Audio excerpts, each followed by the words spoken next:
Good morning, everyone. It's frosty Muskoka morning. I'd like to call the meeting to order at 9 o'clock and verbally confirm that we have 9 members of council present, 8 of us here and 1 of us virtually. We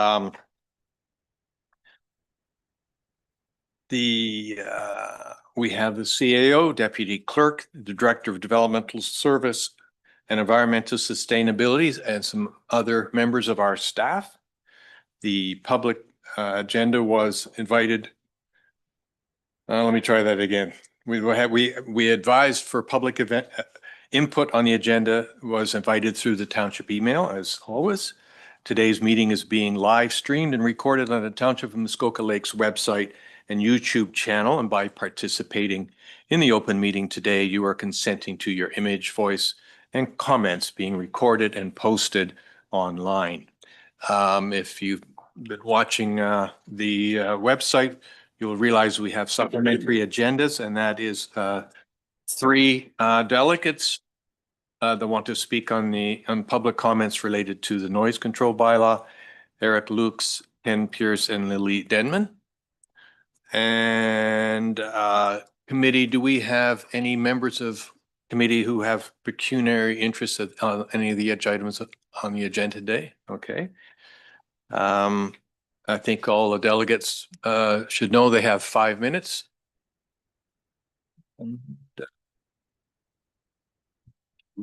To our first item. Our first item is item 7B1. Yeah, I'm sorry. That's right. Thank you for the correction there. We're going to hear the delegations first. So I think we will start with Mr. Lukes. Lukes.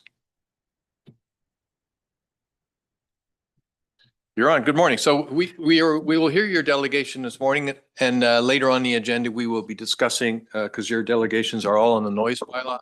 We will be discussing it later, but we will hear your delegation now and ask you questions now, and we will deal with it later. So welcome. If you start with your name and address, and you've got 5 minutes. Thank you very much, Mr. Chairman. I wonder, I'm hearing impaired and I have hearing aids. I was wondering if folks could speak into their microphones more precisely. I did have trouble hearing your introduction, Mr. Chairman. And so I would appreciate that. I do have hearing aids, but they're not as good as they're supposed to be. And I'm on my 4th pair already. And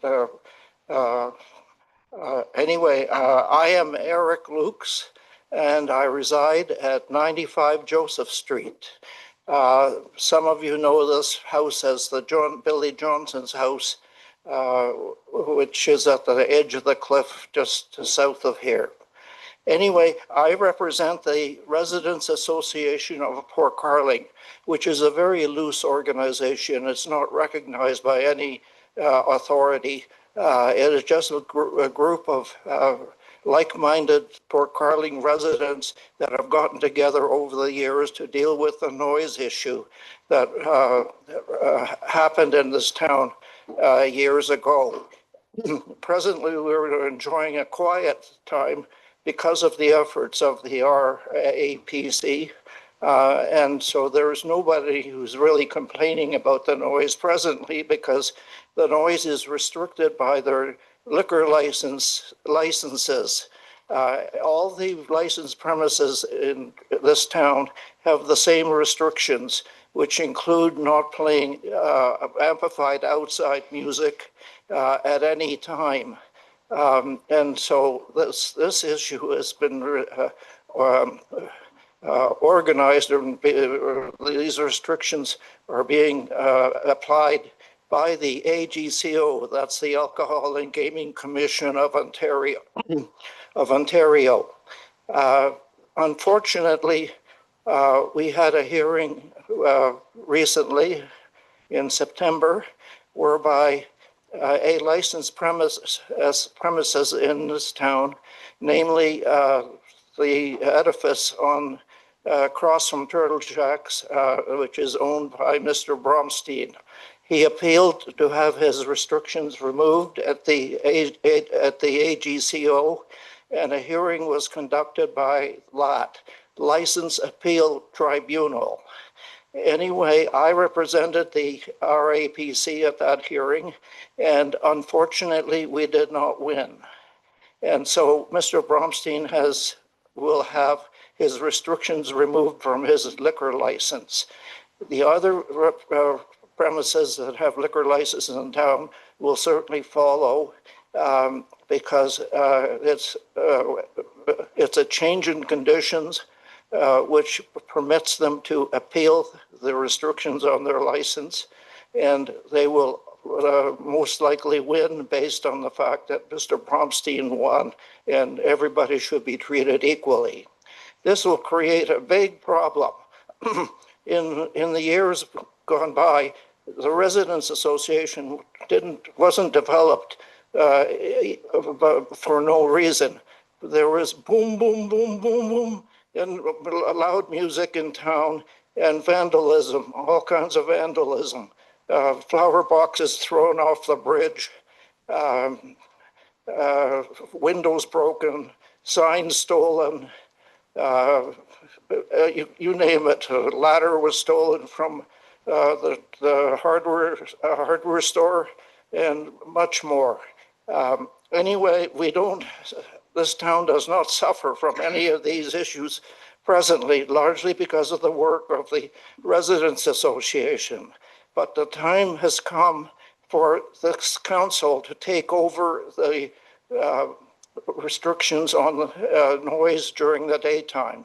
Our present bylaw noise bylaw only prevents music not to be played, music noise to be played after 11 o'clock, I think until 7 o'clock the next morning.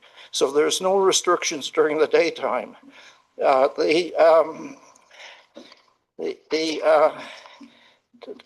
the hearing, we had a hearing in 2014, and this council supported our issue at the LAT hearing, in which Turtle Jacks appealed their restrictions. We had a 4-day hearing, and after the end of the hearing, the adjudicator ruled in favor of the Residents Association and deemed it to be in the public interest not to remove these restrictions.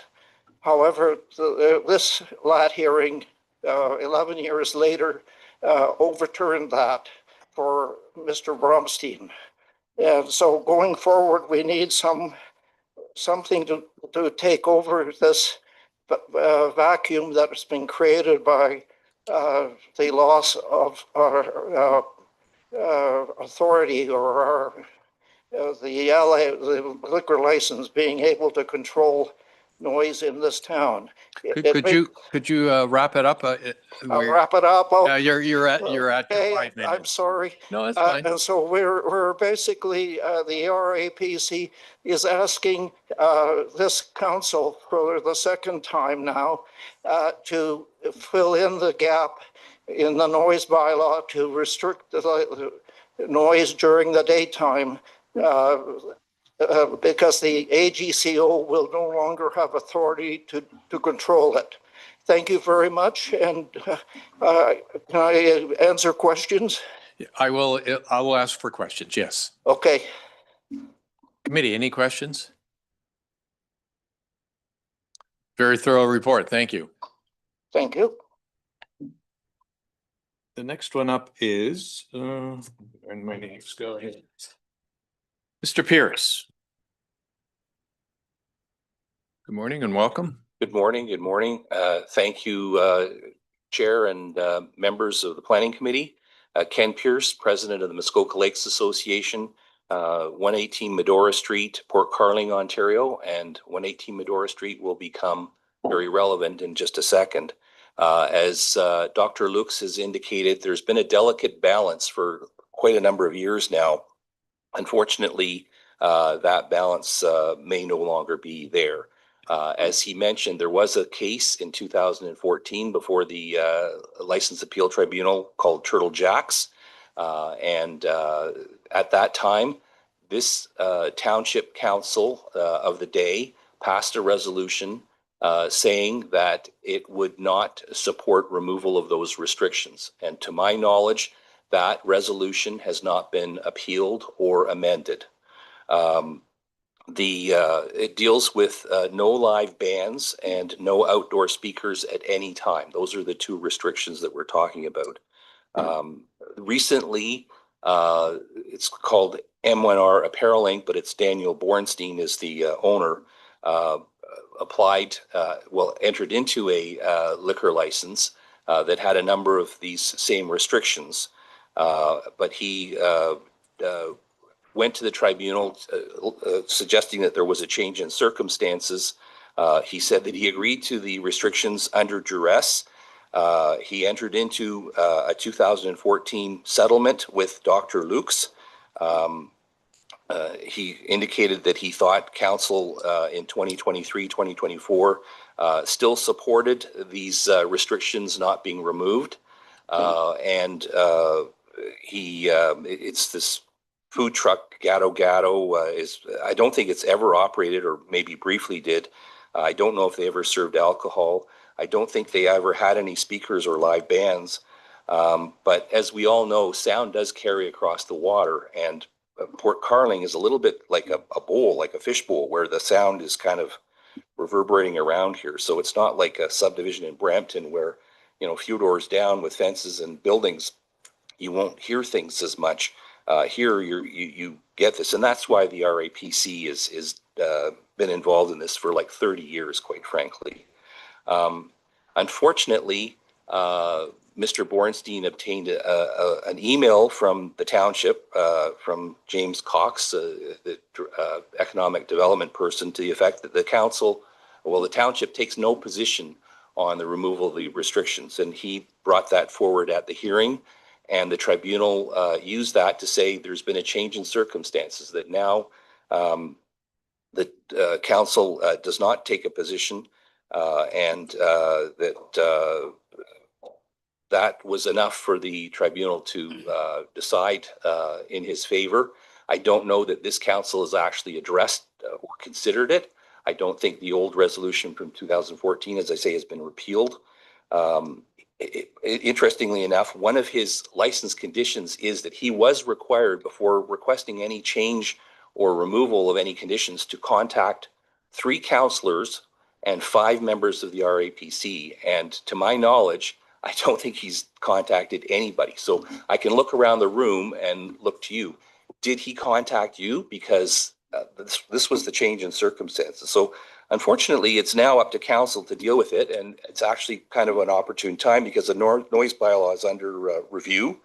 The province, as Dr. Lukes has said, is kind of getting out of the noise, the regulation game. All these rules are still, and conditions and restrictions are still in place, but they're saying that in a lot of cases it duplicates what local municipalities have done, and they really want to more leave it up to the local municipality. And they mentioned specifically noise bylaws and actually occupancy levels and so on. So another change was that there weren't a lot of letters and people speaking in opposition this time, because there really hasn't been any issues.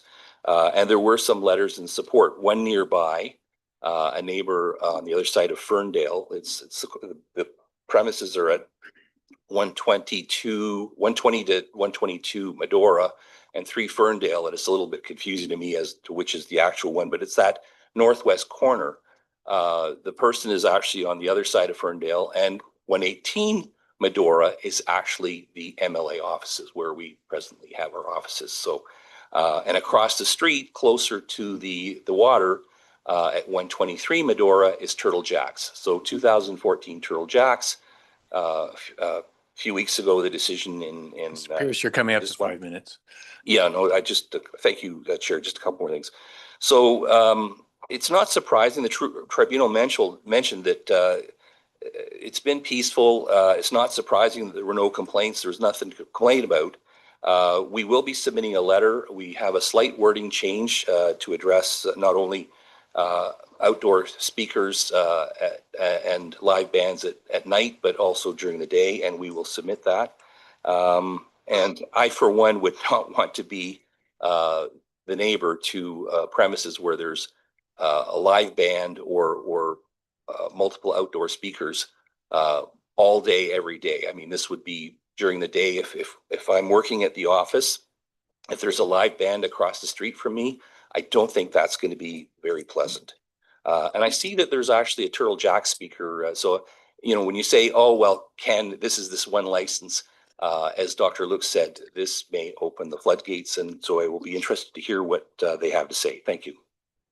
Thank you very much. Committee, any questions of Mr. Pierce at the moment?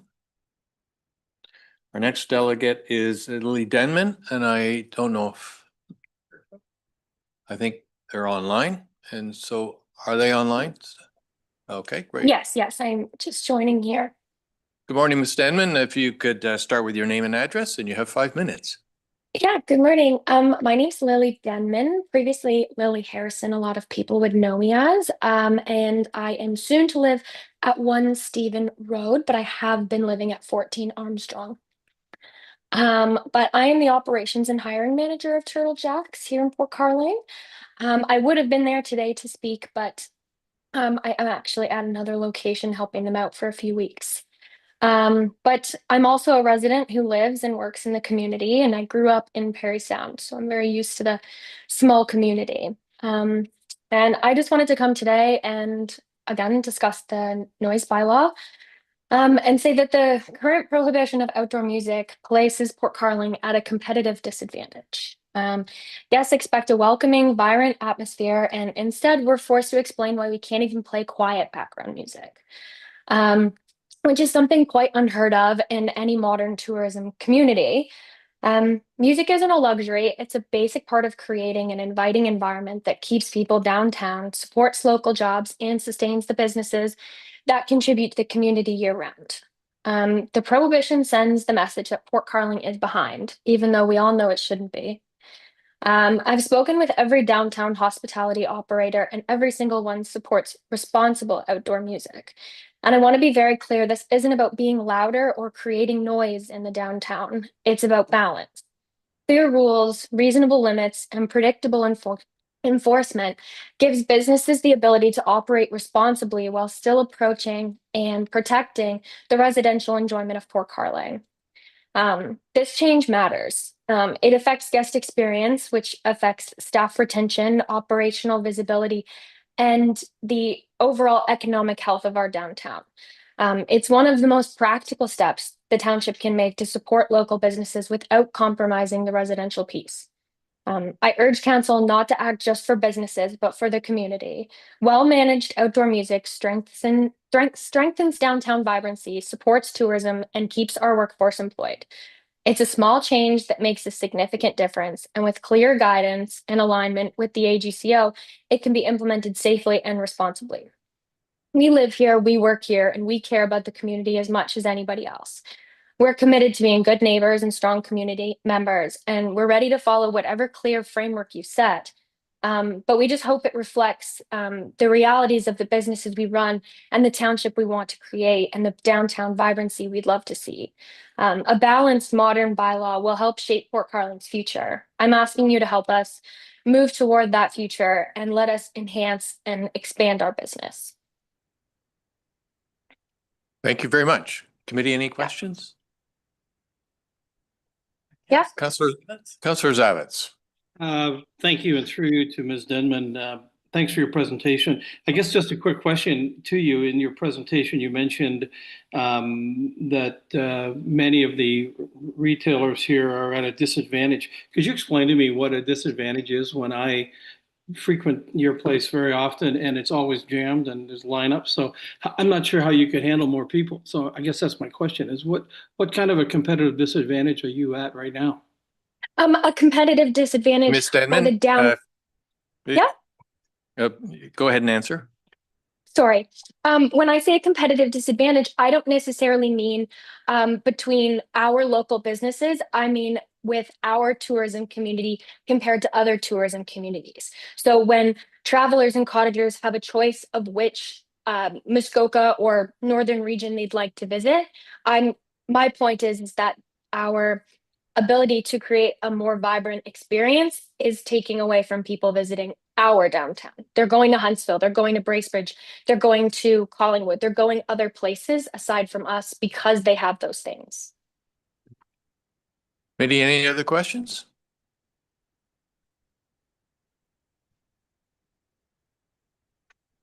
All right, thank you very much. That's it for our public delegations. Thank you very much, Ms. Denman. All right, so now we will move on to the public meeting section, and I think the first one is 7B1. Director Huff. This is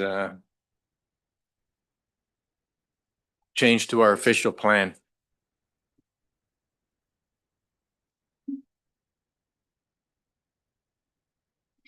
Good morning, Chair and Committee. The application before you, Official Plan Amendment 66. This is a township initiated application and will apply to the entire township. Thank you. I would direct committee's attention to page 4 of the agenda package. So again, OPA has been initiated by township staff. Its purpose is to amend the text of the official plan to expand the CIP area to the whole of the township. The purpose and effect of this change is to allow CIP initiatives to be available across the township and not just select areas of Port Carling and Bala, as is currently the case. Upon adoption by the township, such an amendment would require approval by the district. And this OPA 66 is the first step, actually, in the process of updating the CIP programs. Next slide, please. So committee may recall that staff brought forward a report to the October 15th General Finance Committee meeting to expand the CIP program to the whole of the township, and which reviewed the details of some of the proposed additional CIP programs, all of which focused on providing new housing incentives. Based on the direction received by the General Finance Committee, staff have prepared the draft version of OPA 66 and circulated the notice of public meeting as per the requirements of the Planning Act. Notice of public meeting was provided 21 days in advance of the meeting. To date, only one agency comment has been received on the OPA, which was a letter of support from the District of Muskoka, a copy of which is provided in the report. Today's report focuses on the OPA and notes a variety of provincial, district, and township policies that support the expansion of the CIP to the whole of the township. Next slide, please. Sorry, it's hard to come up with pictures for this one, so I've left the slides blank.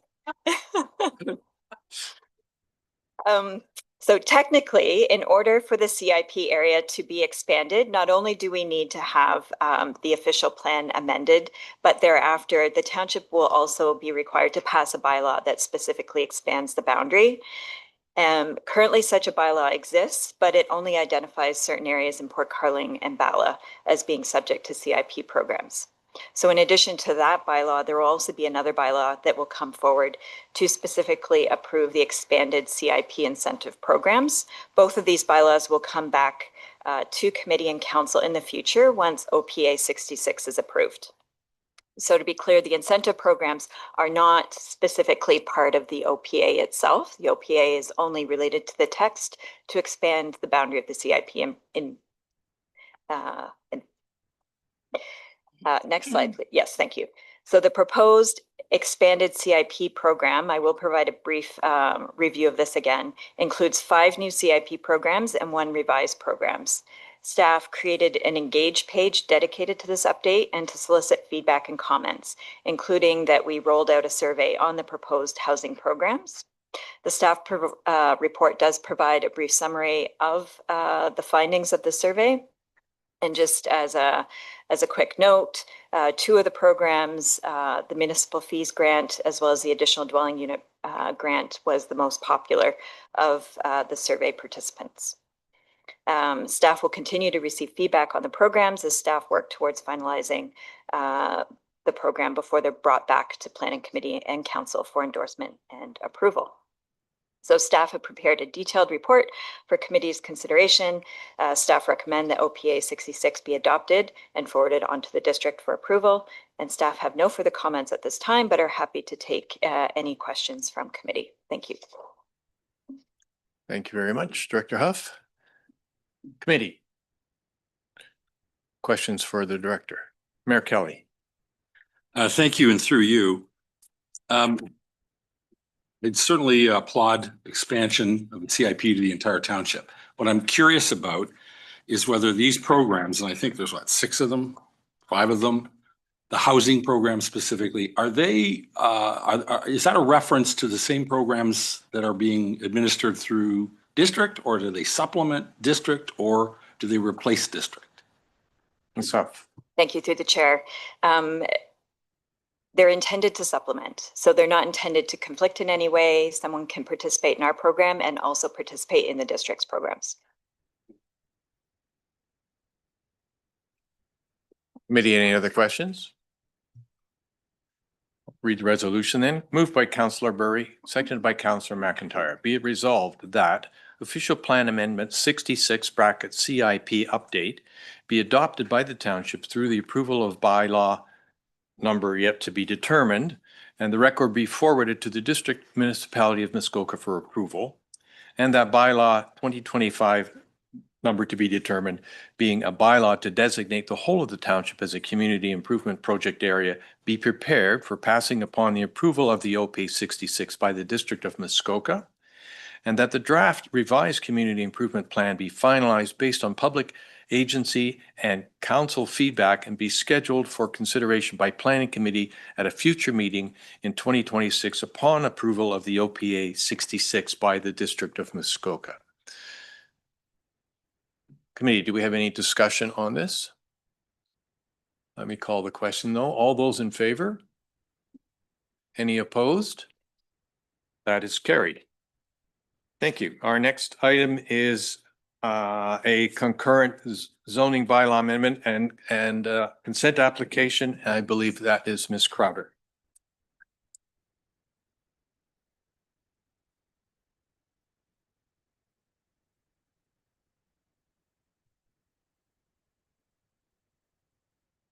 Thank you, Chair Bosenworth, and good morning, members of committee. The first applications to be heard this morning are concurrent consent application B0525ML and zoning bylaw amendment application ZBA 3025 in the names of Ross and St. Jean. The subject lands do not have a municipally assigned address, but are commonly referred to as 1069 Morinus Road. Next slide, please. I would direct committee's attention to the submitted consent and zoning sketch on page 54 of the agenda package.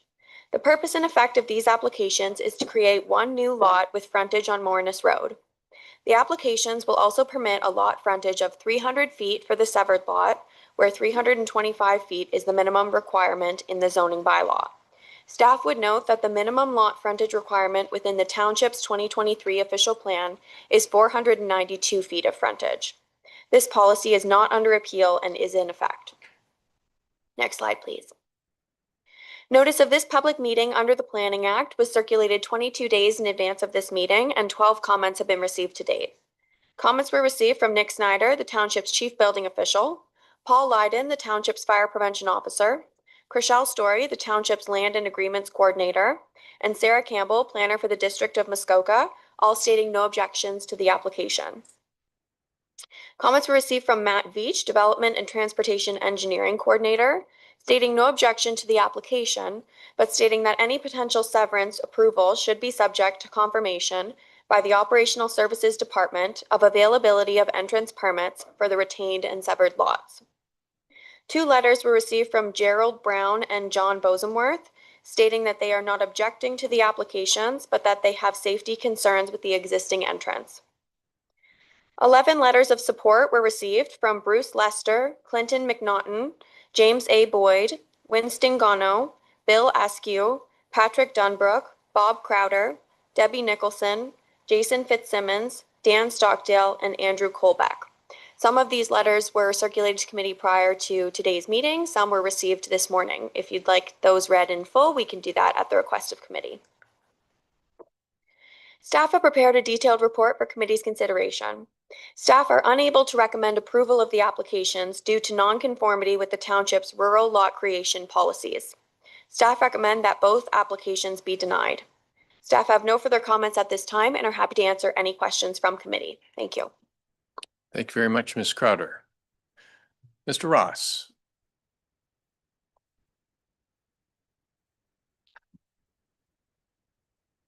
Morning, you can state your name and address and you have 5 minutes. Good morning, Your Honor and worthy Chair and members of the Planning Committee and Council. My name is Charles Ross, but I go by CB. I live at Island R60, Unit 268, Bowman's Island. I am here as the co-owner of 10 acres of land at 1069 Marinus Road with my fiancée, Jackie Saint Jean. We are long-term Muskokans with 6 generations of cottaging up here. I am very involved in the Muskoka community and have been for many years. I've been on the Muskoka Lakes Association Regatta Committee, past president of 4 years of the West Muskoka Trail Riders Snowmobile Club. I'm currently chairman of the Muskoka Cabinet for Royal Victoria Hospital, our regional hospital for Muskoka that most people don't know. So it's for cancer, cardiac, trauma, and mental health. I'm on the fundraising committee for Muskoka Conservancy, which my grandfather helped found in 1987. And I'm co-chair with my daughters of a major fundraising event for Muskoka Conservancy called Ripple. We've done this event 3 years now in a row and raised some significant funds for Muskoka Conservancy. I'm also now second in command of Muskoka Fashion Week, which is hard to take with how unfashionable I am. But be it as what, just trying to generate some activity for the community and community businesses. And also they're directing funds towards my charities. That's why I'm involved, which is Muskoka Conservancy and RVH Hospital. I'm not a big buck guy, but I'm a pensioner on a fixed income. I don't have a helicopter. My life savings are in the subject property, and it's strategic for me as I age with my fiancée, and we can no longer get out to our island. Before we purchased the property, I came into the township planning window and met with a planner, not sure who, but I would probably have it in my notes, doesn't matter. I was clearly told and given the excerpts of the zoning bylaws applicable, and they were highlighted for me, that I could sever the property. I met the requirements. This was great news as I have 2 daughters. So as Muskoka waterfront becomes unaffordable, they would still have access to Muskoka. Fast forward after the purchase and getting a survey done showing the dividing line at 330. It was, and because 10 acres is 660 by 660. So 330 is a halfway point, which creates 2 5-acre lots. To our dismay, that line came through this existing north entrance that was referred to by Emily. And it was actually on the north side of that entrance, which means there would be no access to that lot being created. So I had the surveyor go back out and put the line in the place of clearing that entrance, which ended up being 360 and 300. So the current bylaws state 325. So that's why I submitted a minor variance for the 25 feet, figuring it was minor. And I'd actually prefer to go 330, but because of safety and because of having that entrance in place and the only spot you could have an entrance for that lot, that's why we went to the 300 feet. From there, I fumbled and submitted a minor variance application and then went through the cloud permit process, which I found difficult, but this amazing planning department helped me through it. So thank you guys for my uploading and inability to do that in the digital age. So there's been lots of talk about this official plan too, which may or may not be in effect. I don't know what parts are allowed to be in effect or not in effect. I don't know, but I wasn't sure. I mean, I applied based on what I was given the information, and maybe the official plan came in between the time I bought the property and between the time I submitted or resubmitted to the rezoning. I was then told by planning to convert it from the minor variance to a full rezoning, which I did. I assumed when I did that, that meant it was more compliant and that planning would actually support what I was doing. We want to sever the property to hopefully have a forever home for myself and my fiance, and also potential rental home for some management that may be part of the future Red Leaves or whatever it's called. I guess the Cleveland's House redevelopment project. So I was shocked when I saw the report from planning, as my neighbor just created a 5-acre lot immediately to the north of my property. So there's a 330 by 330 square that was just done last year. So I figured that there's precedent in there. It looks like there's a ribbon population going along that road and a nice development subject versus the other lots across the road, which are very small and no depth to the properties at all. We have full support of all the direct neighbors, as Emily referenced, and we've got those in writing from Mr. Ross, you're coming up to your 5 minutes. You can... Okay. As some concessions, if it helps with people, there's been a few letters about this potentially unsafe entrance. As a concession, I would be prepared to move the entrance at my cost and have some sort of a permanent right-of-way, deeded right-of-way, if that helped the whole community be safer. Another thing I would offer up is that I have full intention anyway to build the two homes back as far as I can from the property. We do not want to see the roadway, which I think is the intent of the new official plan anyways, is to not have a whole bunch of houses seen from the street and that sort of thing. So on that note, thank you very much for having me. Thank you, Mr. Ross. Committee, do we have questions for either the owner or the applicant or staff?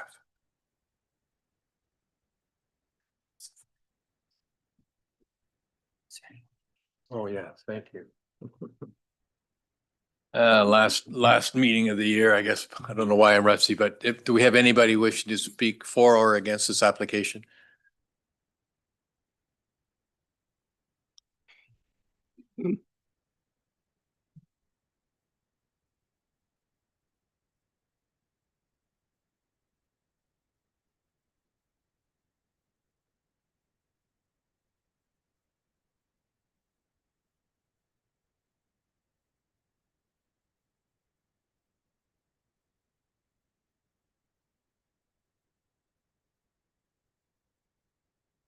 Good morning. We can't hear you yet. Can you hear me now, Mr. Chair? Yeah. Okay, my name is Steve Ross. Full disclosure, I am the brother of C.B. Ross, and full disclosure, I am a municipal lawyer and graduate of Western's Urban Development Program in Poli-Sci, local government. I just wanted to reiterate a couple points without rehashing my brother's comments. Just some key points. Firstly, without a rezoning, my brother would be allowed the two lots because they both comply with the existing zoning. If the property line was, put at the 330 feet, so 300, the way he would be allowed to create a lot. It's just the circumstances of the lot have required that the property line be shifted, southward. So that's item A. Item B, I have some concerns about sort of cherry picking the new official plan and those comments. C, I would say that this property, the lots, both the one being created, the resultant lot, really are consistent with the lot fabric on that, especially on that side of the road. This is a landlocked parcel, no waterfront, and of course, we've all been down Marinas Road. I know the chair would have been down Marinas Road several times. As you approach the lake, the pieces of land get smaller, and you can see the lake. Well, this is all on the other side, and this is consistent with the lot fabric in the neighborhood. And CB had originally applied by way of variance because that's how this would be dealt with in most municipalities. It's really a variance to the lot frontage, and it's, although it's not a mathematical calculation always, it doesn't result in 3 lots instead of 2. It results in 2, which is what would have been allowed if he just complied with the bylaw that was there. So, you know, it certainly would pass the variance test because it's in general conformity with the OP, general conformity with the zoning bylaw, is desirable in nature and minor in nature. I would suggest that on a rezoning, to say that it doesn't comply with the new OP is disingenuous, because his as of right zoning would allow for 2 lots at this location. The proposed consent and mirroring zoning bylaw do not result in any increased development on the site that would occur with the existing street frontage. So those are my submissions. I'll be available if there are any questions, but thank you very much for your time. Thank you very much, Mr. Ross. Do we have anybody else online who wishes to speak either for or against this application? All right. All right, committee. Now it's time for questions.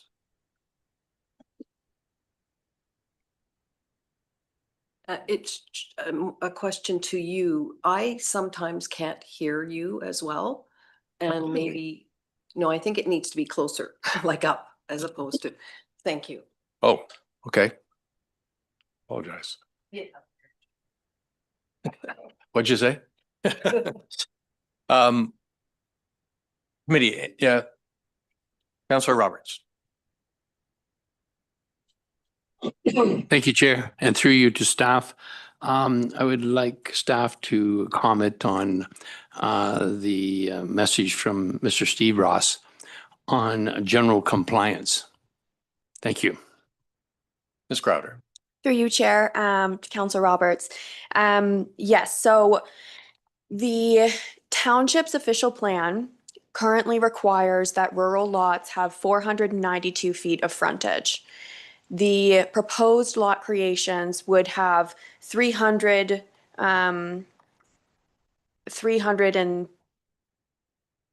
feet and 360 feet, I believe. Sorry if my memory is serving. But the township's official plan is not yet incorporated into the zoning bylaw. So the zoning bylaw update process is currently happening right now, but the values that are in the township's official plan, which are in effect, are not in that zoning bylaw right now. So if the application and the lot configuration were adjusted to meet the requirements of the zoning bylaw, it would comply with the zoning bylaw, but it would not conform to the township's official plan. And when you come forward for an application, we are looking for conformity with the township's official plan and compliance with the zoning bylaw, unless of course you apply for a zoning bylaw amendment. I would also say that, if I may, that at the time that the application was submitted, planning staff did advise in April that we would not be able to support the application based on the submitted plans and the township's official plan. And I did reiterate that message about a month ago to the applicant. So they are aware coming into this that township staff would not be able to support the application. But yes, so the application as presented does not conform to the township's official plan. Thank you. Committee. No other questions? Oh, Councillor Zavitz. Oh, sorry, I can't see the glare. Councillor Zavitz. Thank you, and through you. Were this 2022 new plan OPA, in place, would we be having this discussion? Would this be here? Sorry, could you make that more clear? You're saying if the OP was not in place, would we be there, or it is in place? Yeah, no, my point is that, this is again, one of these areas where, are we in 2013 or are we in 2023, if you will? Difficult one. And I'm wondering if staff can speak to, this should be, according to the owner, pretty straightforward, and it's not at all. And so, we're going to be faced with a denial here. Could staff speak to, I'd like to hear a little bit more about the 2013 versus 2023 in terms of what is under review with our OP and what isn't. And so what sticks and what doesn't, and what goes back to the previous itineration of our plan. Is that clear? Ms. Crowder. Yep, that's much clearer. Thank you. Thank you. Through you, Chair Bosenworth, to Councillor Zavitz. Yes, so the Township's 2013 official plan contains rural lot creation policies that are reflected in the Township's current zoning bylaw. So that would be 325 feet of frontage and the required acreage. The Township's 2023 official plan, parts of it are under appeal, as our council is aware. Parts of it are not. So the parts that are not under appeal are currently in effect. And the township's rural lot creation policies, which are applicable to this application, are not under appeal and they are in effect. So the township's official plan, section H2.1.2B, requires that the minimum lot area be no smaller than 4.9 acres in size with 492 feet of frontage on a township year-round maintained roadway. These lots largely meet the area requirements, but they do not meet the frontage requirements of 492 feet of frontage.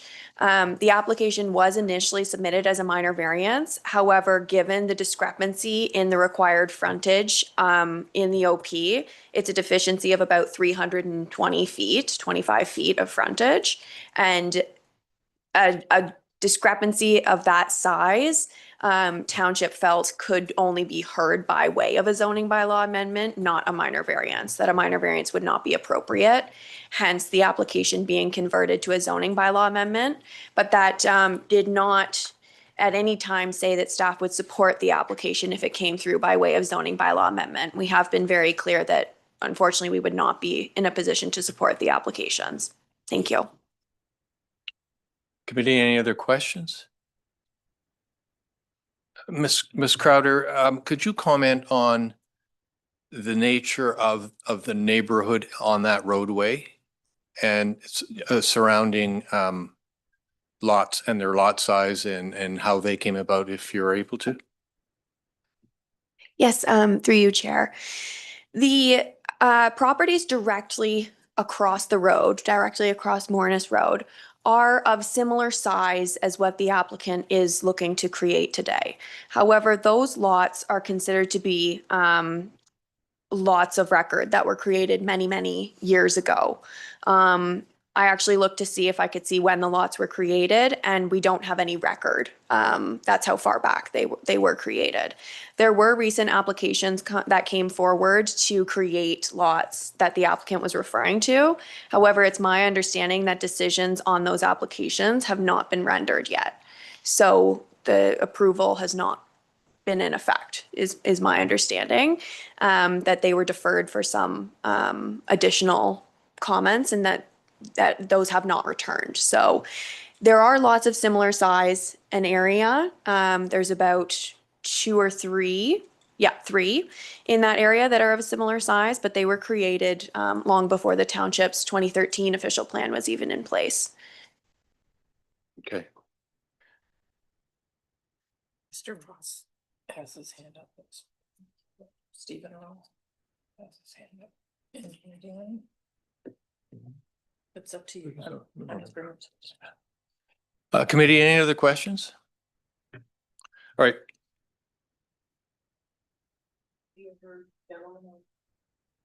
Well, yeah, I know that, but Mr. Ross, I think it's Mr. Ross and he's already had a chance to speak. All right, committee, let me read the first resolution here. Moved by Councillor Zavitz, seconded by Councillor Edwards. Be it resolved that consent application B/05/25 ML be denied as it does not conform to the township's official plan. Committee. Councillor Nishikawa. Thank you. Through you. This is more of a comment, but if this municipality wants people to live here. In rural settings, this is the reality. And I would be very disappointed if this could not happen.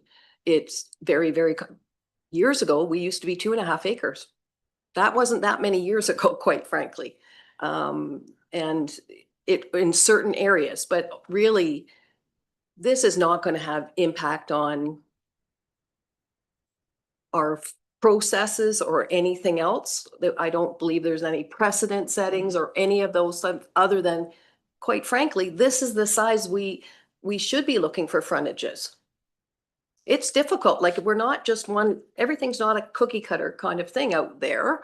And I just feel very strongly that our future is not in the two towns. Rural residents need to count, and we need to create that opportunity for rural living. Councillor Burry. Thank you, and through you, I'm obviously leaning towards the side of trying to figure out how to make this work. My difficulty is that we've got a policy that is putting our staff between a rock and a hard place. I really don't like ever going against a staff recommendation. And here we're being put into place to go against staff. Staff are interpreting the rules we've put in place. So I'm guessing our rules aren't good enough or accurate enough to get the nuance of trying to figure out how we deal with a less than cookie cutter township. I understand that the issue is not with our staff, it's with the Planning Act, which I have serious issues with, because the Planning Act looks at Brampton, Toronto, Kingston, not the township of Muskoka Lakes. We are not a cookie cutter. We don't have 2 lots that look the same, let alone, creating subdivisions. So my difficulty is that this particular application makes sense to me, but in order to do that, I have to vote against staff that I trust and that I know is interpreting the rules we've put in place exactly to that fact. So something has to give. Either we have to say no and support staff, or change. Mayor Kelly. Thank you. And through you, I'm going to pick up where both Councillor Nishikawa and Councillor Burry left off. This is a very difficult situation to be in. Unlike Councillor Burry, I don't think this is an interpretation issue. I think this is a transitional issue. We made a decision to make those lots requirements bigger and implemented them into our official plan 18 months ago or whenever it was. At this point in time, zoning hasn't been brought up to date, so it's still reflective of something that's very close to where the applicant sits with the frontage size and the lot size. And I understand that this particular provision may not be under attack or under appeal, but there's so much uncertainty around the future of our new OP and how quickly we'll be able to implement appropriate zoning bylaws and get things up to speed. It seems to me that this is a responsible way to develop this piece of property. It's consistent with growing rural residences or residential development. We can't wish for different times. It would have been so close 2 years ago. It probably would have been a much easier issue 2 years ago. Like Councillor Burry, I don't like having to step up and find a way to circumvent a recommendation, a strong and solid recommendation from Ms. Crowder or anybody in the planning staff. I hear from Mr. Ross suggestion that he's going to move what's described as a dangerous entrance point, which is a win as far as I'm concerned. And I assume by building in the back and protecting the view, it's going to leave a buffer along the roadway.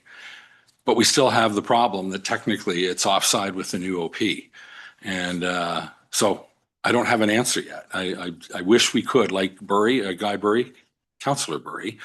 I wish we could find a way to make it work, rather than overruling recommendation of staff.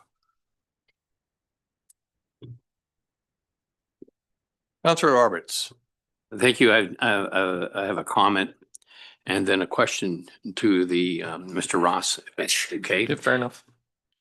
It's really not staff's, what I perceive is not really staff's decision. It was our decision a few months ago. And what staff are interpreting the official plan with the application. I too would like to find a way that some of these, if they're just offside just a bit, to bring them in order, but that's for another day. So it's not, we're not black and white on it, on every application when maybe something is the right thing to do.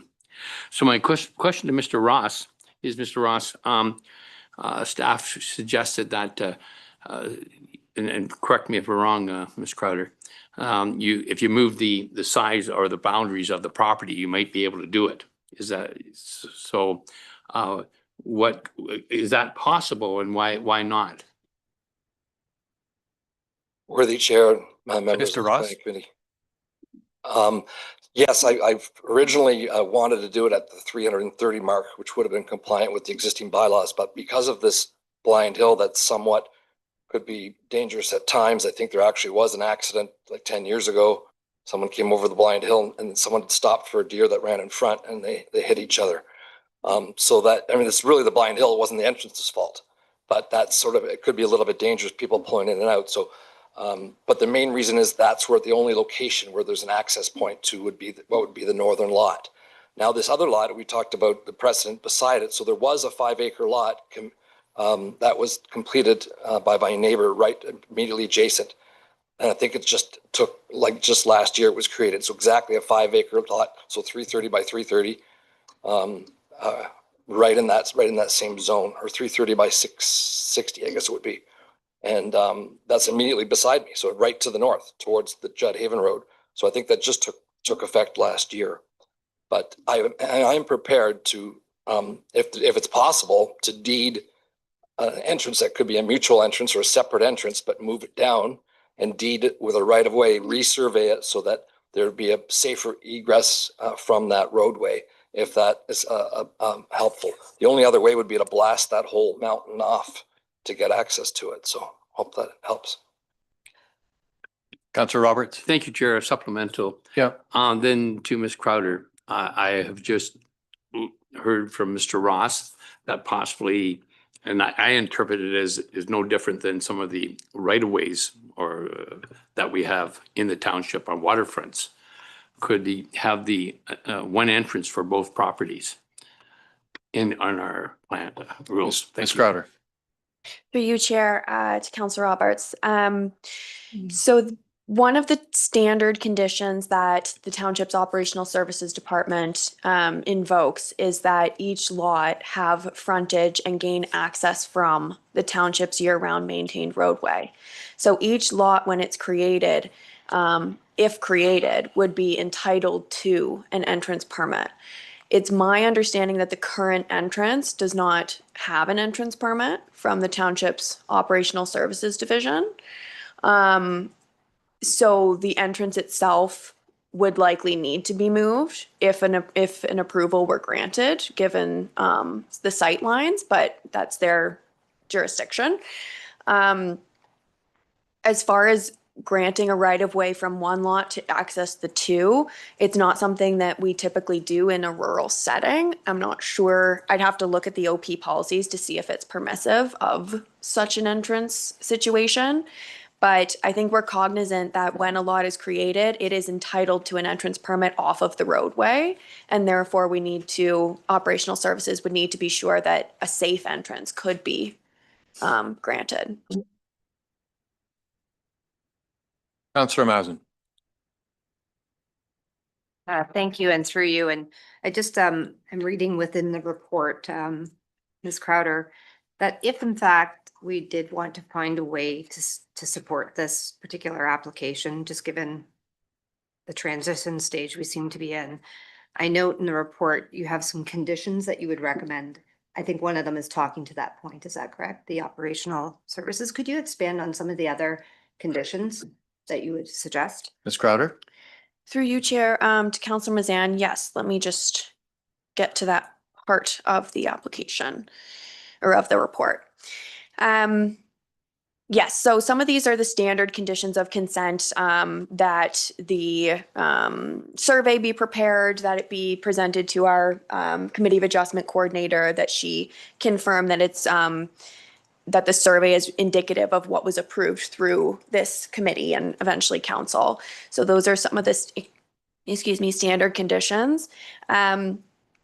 The other is that the township is satisfied that the retained and severed lots are satisfactory for on-site sewage disposal. So that's a report that comes forward from the township septic inspector. That the availability of entrance permits be confirmed by the township's operational services department for both the severed and retained lots. So that would be the condition that speaks to what we were just discussing, being the entrances. The cash in lieu condition, which is a standard condition when new lots are created. That's cash in lieu of parkland. It's a dedication to the township. And lastly, that the zoning bylaw amendment application be approved to recognize the reduced lot frontage. So staff have recommended that both parts of this application, the consent and the zoning, be denied at this time due to the nonconformity with the township's official plan. But if the consent were to be approved by this committee, then a zoning application would be required to be approved for this current configuration of the lots. And if I may, just to speak to some of the conversation around the table, I think that the way forward for staff would be if this committee wishes to see rural lots created with a lesser frontage and or a lesser area, the appropriate course of action would be to amend the township's current official plan. The policy is in the official plan, it's in effect, and that's the policy that your staff are going to be reviewing and are going to be making recommendations against now, but also in going forward in the future. So if those requirements are not what this committee wishes to see, then the official plan would need to be amended to reflect what lot sizes you would like to see. Thank you. CEO Pink, do you have some comments on this topic? Thank you. I think Councillor Roberts actually and Ms. Crowder just excellently pointed it out, but I did want to comment. I've heard a lot of comments about staff. I just want to be clear that this is not staff's application. Staff has no vested interest in it. And staff is not advocating for or against. Staff are simply advising you what your own policies state. And unlike many policies that can be gray or open to interpretation, frankly, these policies are abundantly clear. Councils chose to have a minimum lot size requirement in the rural area of 500 feet and 5 acres. The background on that, prior to the previous official plan, a large portion of our municipality actually had lot frontages in the rural area of 600 feet and 10 acres. But then they had other portions that were 325 feet and 2.5 acres. And there was actually a third character designation that didn't allow lots, and then there was actually a rural agricultural designation woven into that, which made the policies extremely confusing for staff and the community. So through the recent update, that issue was intensively debated, discussed around this table and in our community consultation sessions, and it was thought to make it more consistent and clear in a standard 500 feet, 5 acre policy across the board, which is what staff is now advising you of. I think Ms. Crowder hit the nail on the head. If the route forward, if you wish to allow smaller lots, is to direct staff to amend the official plan to allow smaller lot sizes in the rural area. Lastly, I just comment, again, I think the undersized frontage of 325 versus 300 in the required zoning amendment or minor variance is a little bit of a red herring. The Planning Act is clear that when council reviews applications for consent, one of the tests is conformity with your official plan. So even if this were 325-foot lots, the official plan is clear. It requires 500 feet, and staff's in the opinion that doesn't conform. So just help that clarify staff's position on the application. CEO Pink, could you also comment about the OP's position on where the township wants development to take place? Thank you. Through you. I think that largely is directed from the province on down, the provincial policy statement, the district official plan and our official plan in that hierarchy does direct that development be more concentrated in your urban serviced centers. So those with municipal water and sewer services is the general direction and hierarchy. It's not to imply that rural development is not permitted, but more intense or dense development is directed to our urban centers. And that's clear direction from the province and the provincial policy statement. Mr. Ross, I'll give you a minute or two. Just one point of clarification is I do have a legal entrance permit for that existing entrance. And I did, one of my chores was to get the Public Works Department to go out to the property and confirm that if the second lot was created, that there would be able to be a second safe entrance put there. I did not talk to them about moving the first entrance, but I have a legal entrance permit for that, Emily. So I've got a copy of it, not with me, but I have it. I'm sure your staff has it, or the fellow that came out to the site would have a copy of it. I left it in the office too. So just to let everyone know, what's there is legal now, but I'm prepared to move that if that was one of the things that the community would like to see to make things safer. I would like to see things safer if possible. Thank you. Councillor Nishikawa. Thank you. I through you, I am not sure. I know we voted against staff in the past. I hope that the people aren't not wishing to vote because they don't want to go against staff. But in reality, I think we're going to be looking at a huge amount of money going towards this if we don't try to make this happen. And from what I heard, and I can't remember if it was Ms. Huff or Mr. Pink, but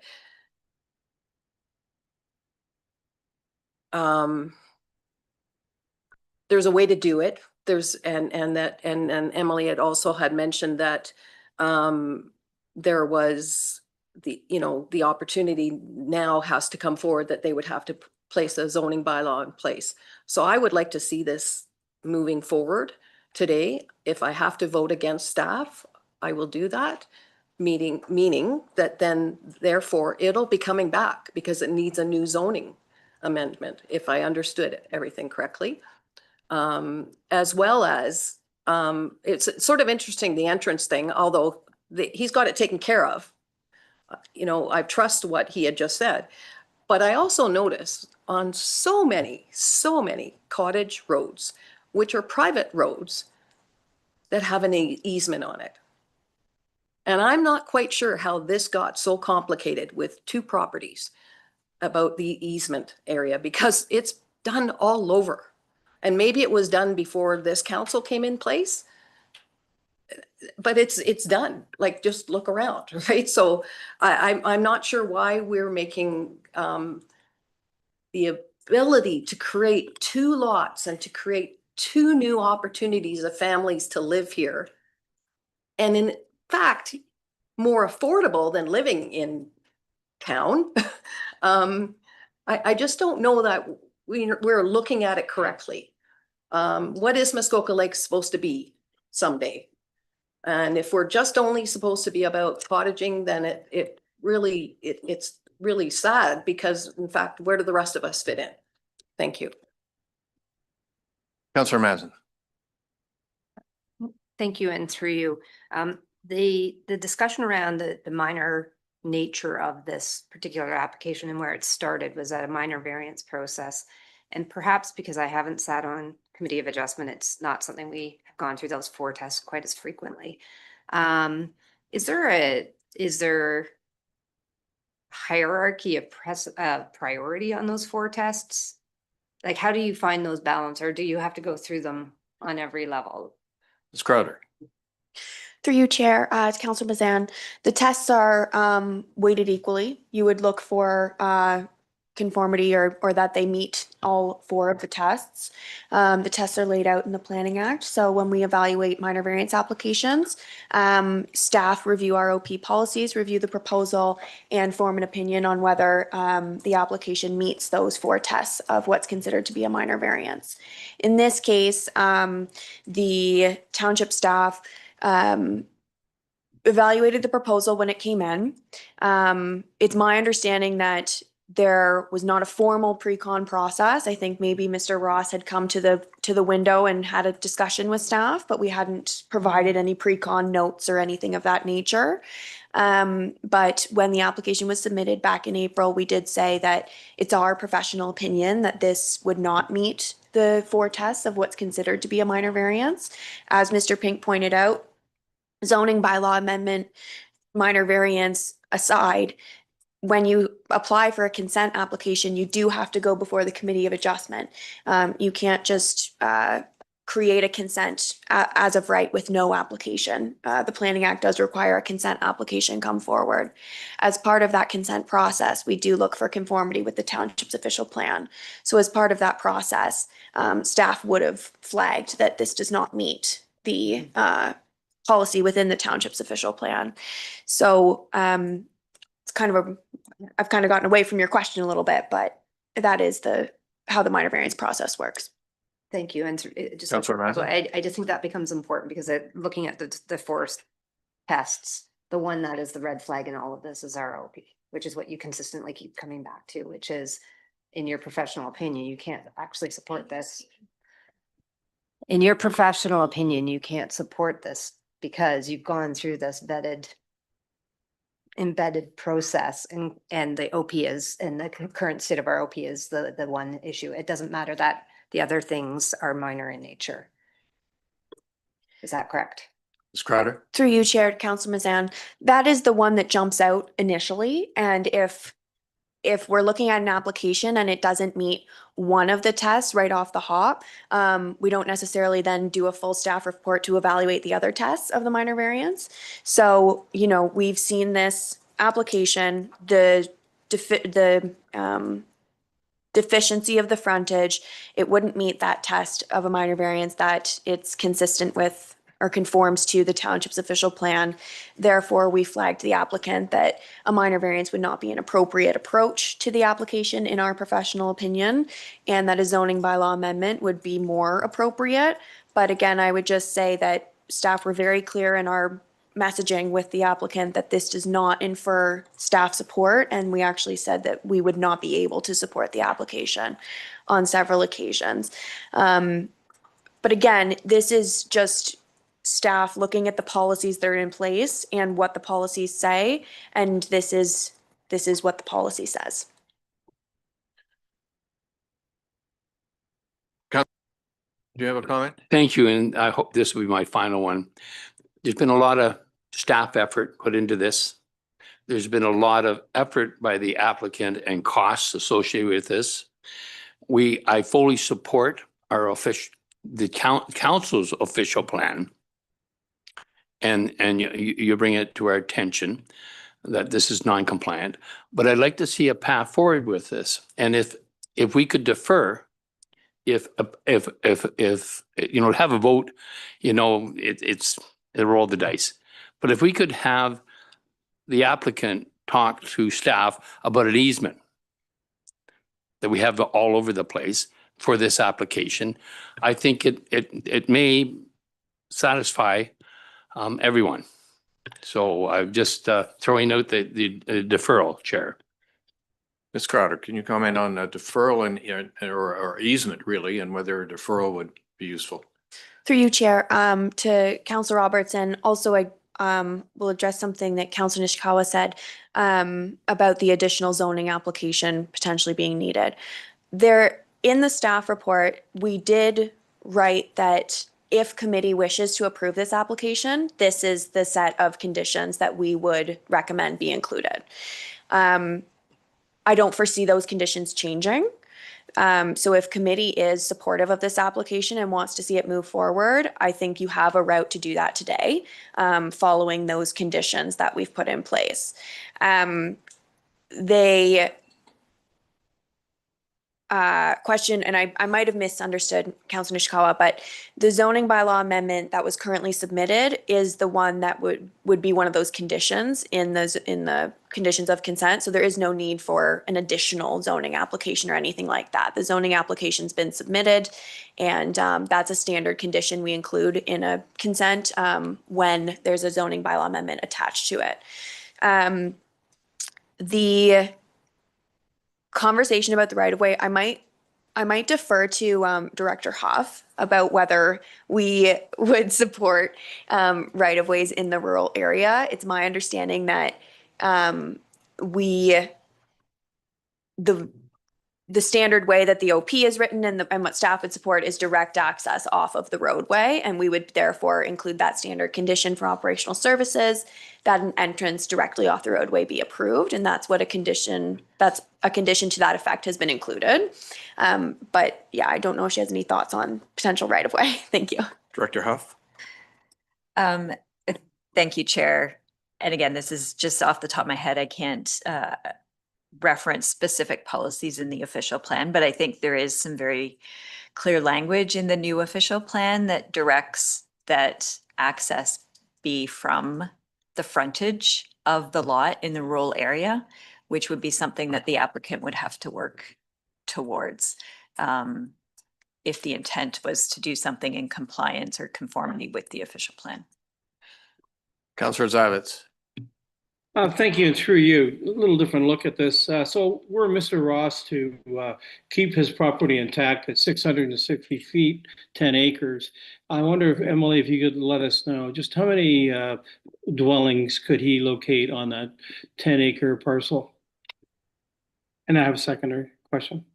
Ms. Crowder. Through you, Chair. As of right, the applicant would be permitted to have a main dwelling and a secondary dwelling on the property under the current zoning. You might be thinking about the provincial legislation that speaks to 3 dwelling units or 3 units, but that is permitted where full municipal servicing is in effect as of right. There have been some other area municipalities that I know have passed their own OPs to permit those additional 3 units not on municipal servicing. Our township has not done that. So as of right, it would be 1 main dwelling unit, 1 secondary dwelling unit. Thank you. Thank you for that. Supplemental. My chair. Thank you, sir. To Emily, yet again, could you indicate those sizes of those particular dwellings, please? Ms. Crowder. Through you, Chair. Yes. Give me 1 moment. I believe it's 7,500. It would be 7,500 square feet for the main dwelling, but I'm uncertain of the secondary dwelling. Yes, thank you. 1,100, as Councilor Nishikawa correctly pointed out, would be your size for your secondary dwelling unit. And then yes, as your main, it would be 7,500. Thank you. Okay, and to that point, if I might, again, Chair, through you, sir, could that 7,500 square feet somehow become over the expanse of 10 acres, 2 3,500 square foot dwellings? Is that some sort of thing we would even entertain within the confines of what is existing as our latest OP? Ms. Crowder. Through you, Chair. It's certainly something that the applicant could apply for if that's what they sought to do. The current zoning wouldn't be supportive of that as of right, but you could submit an application to amend the zoning bylaw to permit such a configuration. Committee, there seems to be a lot of support around this committee to find a way to allow this service to happen. I think the route would be a proposed resolution in support of that. Our procedure would require that one of us make that resolution, and another person second it. So if we could get some sense of whether that's something, then we can debate that as well. So do we have that? Councillor Nishikawa, you would like to move that we prepare a resolution in support of this, and Councillor McIntyre, you would second it? Then let's take 5 or whatever required minutes for staff to prepare something that I think we have, the basis of, and it'll have 4 or 5 conditions on it as are stated in the report. So let's just take a few minutes break. Okay, well, we'll make it a comfort break and we'll stop for 15 minutes. That's a good idea. Thank you very much. So we'll be back at 25 to or later if it takes longer to prepare.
So I'll read this one first. Yes. And then this.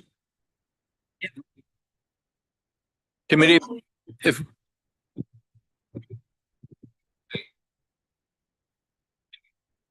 We could bring the meeting back to order.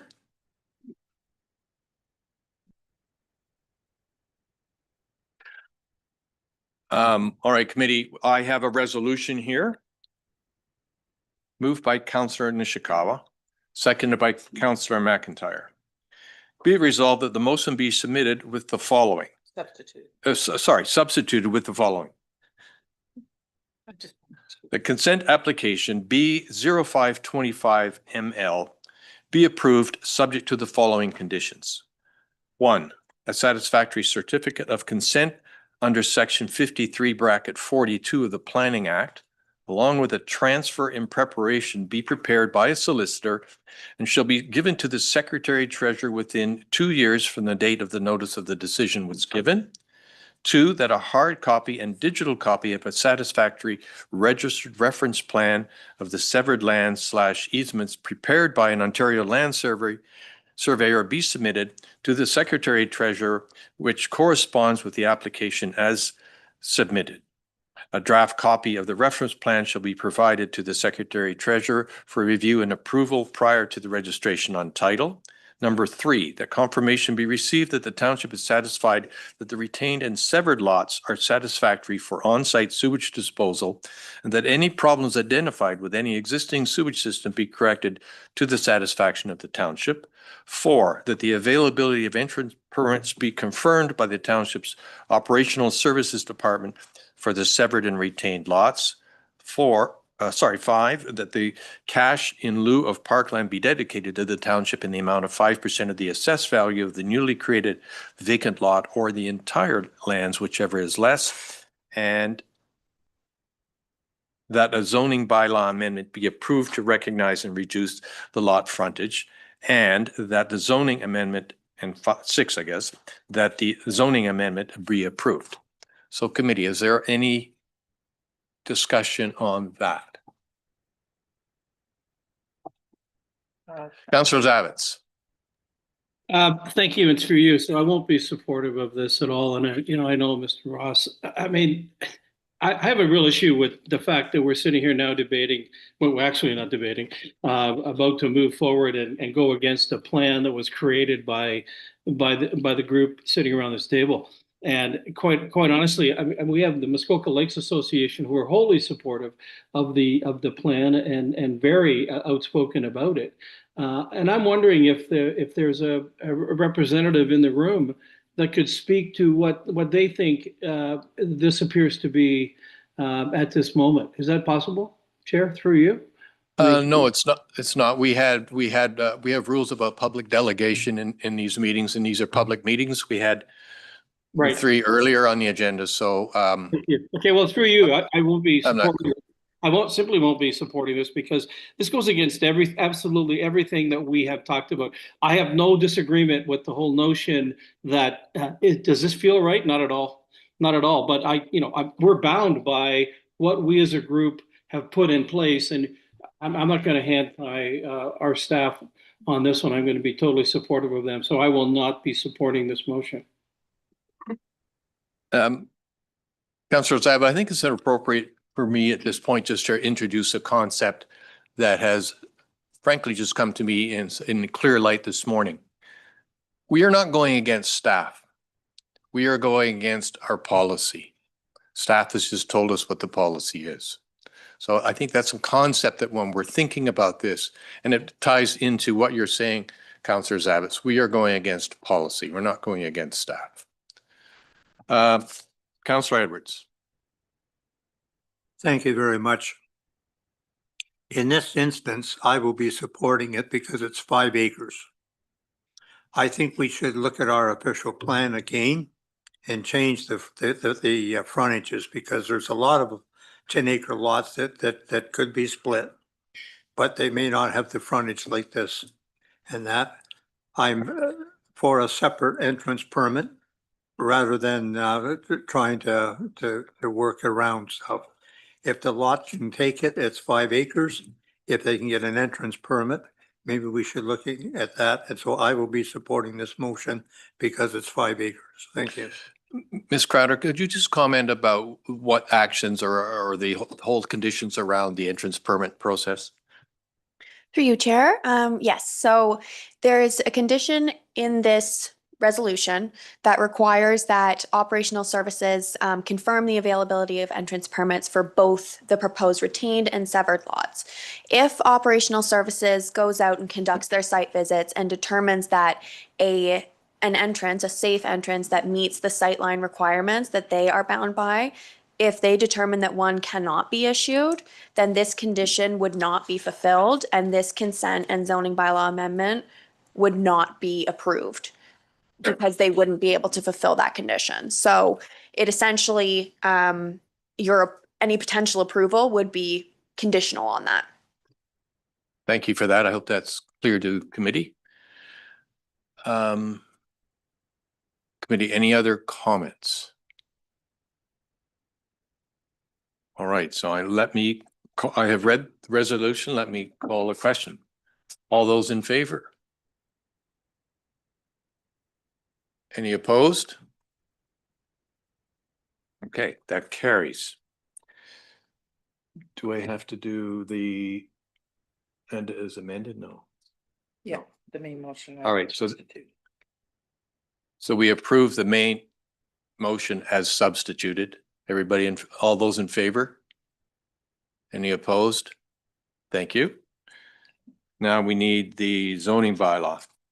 Moved by Councillor Roberts, seconded by Councillor Mazin. Be it resolved that zoning bylaw amendment application ZBA 30/25 be approved. Any discussion on the zoning bylaw? Seeing none, all those in favor? Any opposed? And that carries. Thank you. All right, our next item on the agenda is item 7C1 7D1, and that's Ms. Walker.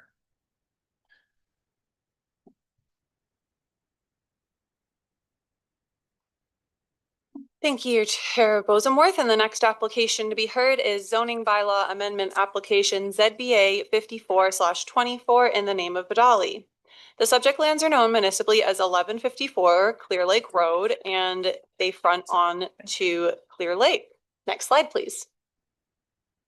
I would direct committee's attention to the submitted site plan on page 81 of the agenda package. The subject property consists of a waterfront parcel and a backfront parcel, which are separated by an original road allowance associated with Clear Lake Road.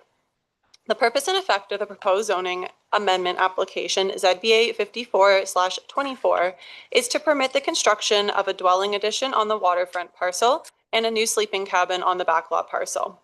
The zoning bylaw amendment will deem the waterfront and backlot parcels one lot for planning purposes.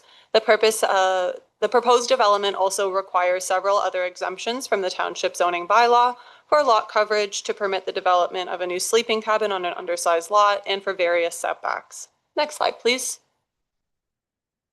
This application was originally heard by Planning Committee on April 17th, 2025. The application was deferred for the applicant to work with the township's operational services department and building division to satisfactorily address the concerns raised.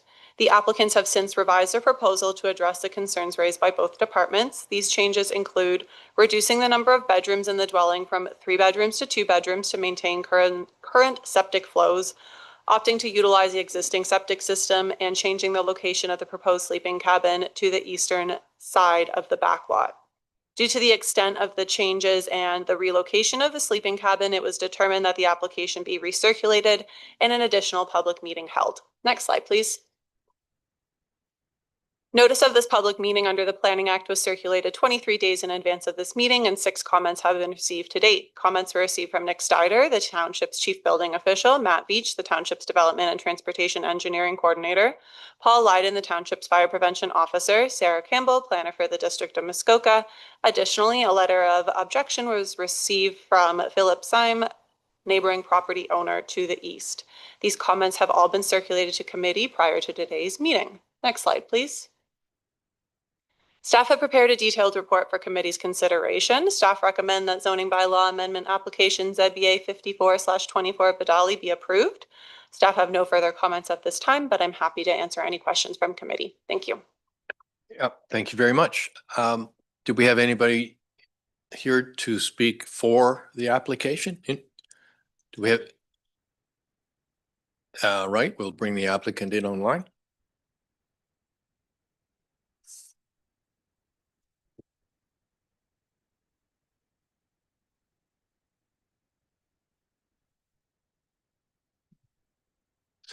Hi, everybody. Can you hear me okay?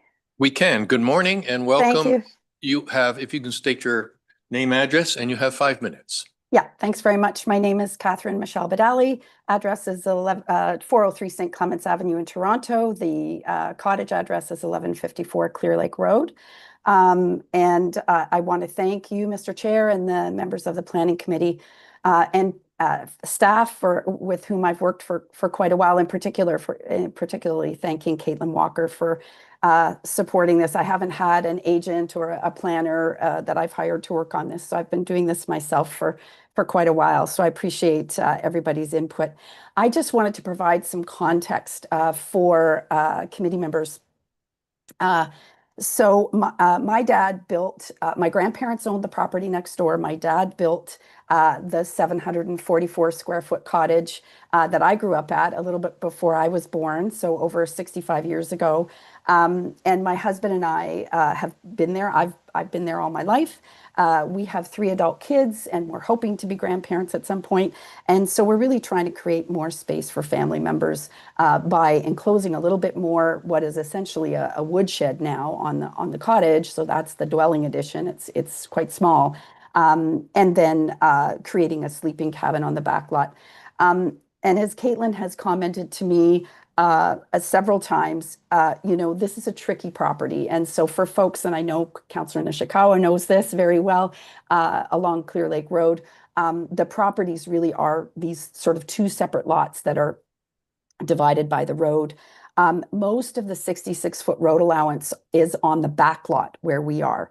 And so there's the 16-foot setback requirement from the road allowance that's in the current proposal. Really puts the cabin beginning almost 56 feet back from the road into the woods. The back of the back lot is a wetland, and we participate. My dad actually we purchased as a trust that portion of that wetland. So along with a number of neighbors, we own that wetland as a trust because we wanted to preserve and protect the wetland. And the environmental impact study that we were required to have done said that there should be a 10-meter setback from that wetland. And so that's what in the slide that Caitlin just showed you squeezes us into this very small portion of that back lot that we could construct a sleeping cabin, which essentially at this point would be something like about 11 feet by 12 feet in its largest area, and then maybe a little area that could be about 11 feet by 7. So it's very, very small. And that's also why we have requested relief on the east side lot line, because that's where the wetland is a little bit further back, and it just gives us a little bit more depth in that little small portion. So, we've been told that the reasons that the setback couldn't be less than 16 feet are because of maintenance on the road allowance, as well as the possibility that they would be constructing new hydro utility poles there. My brother owns the property to the west, and the road allowance actually comes to about 5 feet from his front steps of his cottage. The utility poles, the hydro poles, are right by the roadside. And including new poles that have been, built there relatively recently. So I don't understand why, we couldn't have a little bit more relief on that setback from the road allowance on that back lot, which would give us a much better sort of, size and just utility of a sleeping cabin there. But, I just offer that as context and thank the staff and the committee for the work on this. Thank you very much. Do we have anybody else wishing to speak in favor of this application? I believe we have people in the chamber who would wish to speak against this. If you could come up.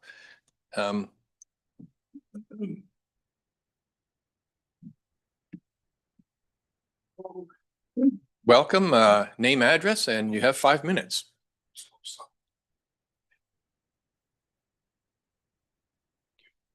Philip Syme, 1158 Clear Lake Road. Sorry, I'm losing my voice. I'm the direct neighbor of Michelle Badali, and I'm her cousin, actually. And I'm also part owner of the trust that owns the swamp north of our properties. So I'm here to voice my opposition to this proposal to build a sleeping cabin 3 feet from my property line. I'm not objecting to a sleeping cabin being built. I'm objecting to the fact that they want to build it 3 feet from my property line. And for a few reasons. The first reason is that I have been planning on building a garage on my property north of the property line for some years now. I just inherited the cottage 5 years ago. And I don't know whether they're having a cabin 3 feet from my property line would negatively impact my ability to build a garage. My garage would have to be leaning closer to their property line due to the location of my septic. So if their cabin gets built 3 feet from my property line, I don't know if I'm going to be told down the road that, well, you can't build your garage because it's too close to their cabin. The second reason is I feel that this is building it 3 feet from my property line is a violation of my privacy to some extent. I mean, surely I have a right to have a buffer zone between my property and my neighbor's dwellings. I mean, a sleeping cabin is like a small cottage, and a small cottage could easily be turned into a rental unit. So, you know, I'm not in agreement with having a small cottage being located 3 feet from my property line. My third point I would say is that, as Michelle said, she's the direct neighbor of her own brother, who is her direct west neighbor. So I'm confused as to why she wants to build it 3 feet from my property line instead of 3 feet from her brother's property line, which I suggest that would be considered. They already have 2 properties. Why shove it all the way over to mine? So in conclusion, when I was first informed that they wanted to build a sleeping cabin on their property north of Clear Lake Road, I wasn't happy about it. But I didn't feel that I had a right to oppose it. I think they have a right to build a sleeping cabin there. And I don't oppose that in principle. But I oppose the notion of them building it 3 feet from my property line. And I feel that my property has to be respected, my privacy has to be respected. And so all I would ask is that if the Badalis are permitted to build a sleeping cabin on that portion of their property, which I don't oppose in principle, I ask that the minimum distance bylaw be enforced. And if that's 15 feet, I ask that it be 15 feet. We were already pretty packed in there as it is. So for these reasons, I ask that this application in its current form be rejected. Thank you. Thank you very much. And do we have anybody else wishing to speak for or against this application? Seeing none, committee. Do we have any questions? Councillor Nishikawa. I have a few questions. The first one through you to staff. No, sorry. I'll take it to the applicant. My understanding was that the existing structure was going to be expanded. So we're working off of the existing, or like, no, sorry, I'm thinking about one other location. Sorry, another family member. I'm going to go to the 3 foot conversation, and I'm going to look towards staff. That's the deck, correct? Through. No. If you have to go through me, please. Through you. Ms. Walker. To Councillor Nishikawa. There is a 3 foot setback being proposed from the easterly side lot line to the proposed sleeping cabin. So that's Mr. Syme's property to the east. There is also a setback to the deck that is required, a variance that's required, but I don't believe that is the concern of the neighbor. Councillor Nishikawa. I think I'm through you, I think I'm confused by the neighbors' concerns. I thought it was, and I don't like using east-west and all of that sort of thing, but I would say the side that the closest to the water. And again, I'm not sure. I thought I was looking, when you look at the house and there's a 3 foot measurement from the deck, and I was thinking that, so if we could just confirm with the applicant if that's what he was concerned with. Ms. Walker, where is the deck? Is the deck on the cabin or is it on the? Through you, I can provide some clarity. There's no expansion to the deck. It's a dwelling addition on the waterfront side that's being proposed. The site plan in front of you is in metric. So that's a 3-meter setback for the proposed addition to the dwelling. And then there is also on the back lot, the 1-meter setback for the sleeping cabin is a 3-foot setback in that, I believe is that's my understanding, is the concern of the neighbor. I hope that provides some clarity. Councillor Mazin. Thank you, and through you. And just to build upon that particular, I think, concern, 2 questions. First, is there an opportunity to position a sleeping cabin on that back lot in a different location to address that concern? Ms. Walker. I think given the location of the existing septic system, the required 10-meter setback from the wetland, and the minimum setback that operational services will consider from the township's road allowance, which is Clear Lake Road, it would be very difficult to reposition the sleeping cabin on that back lot.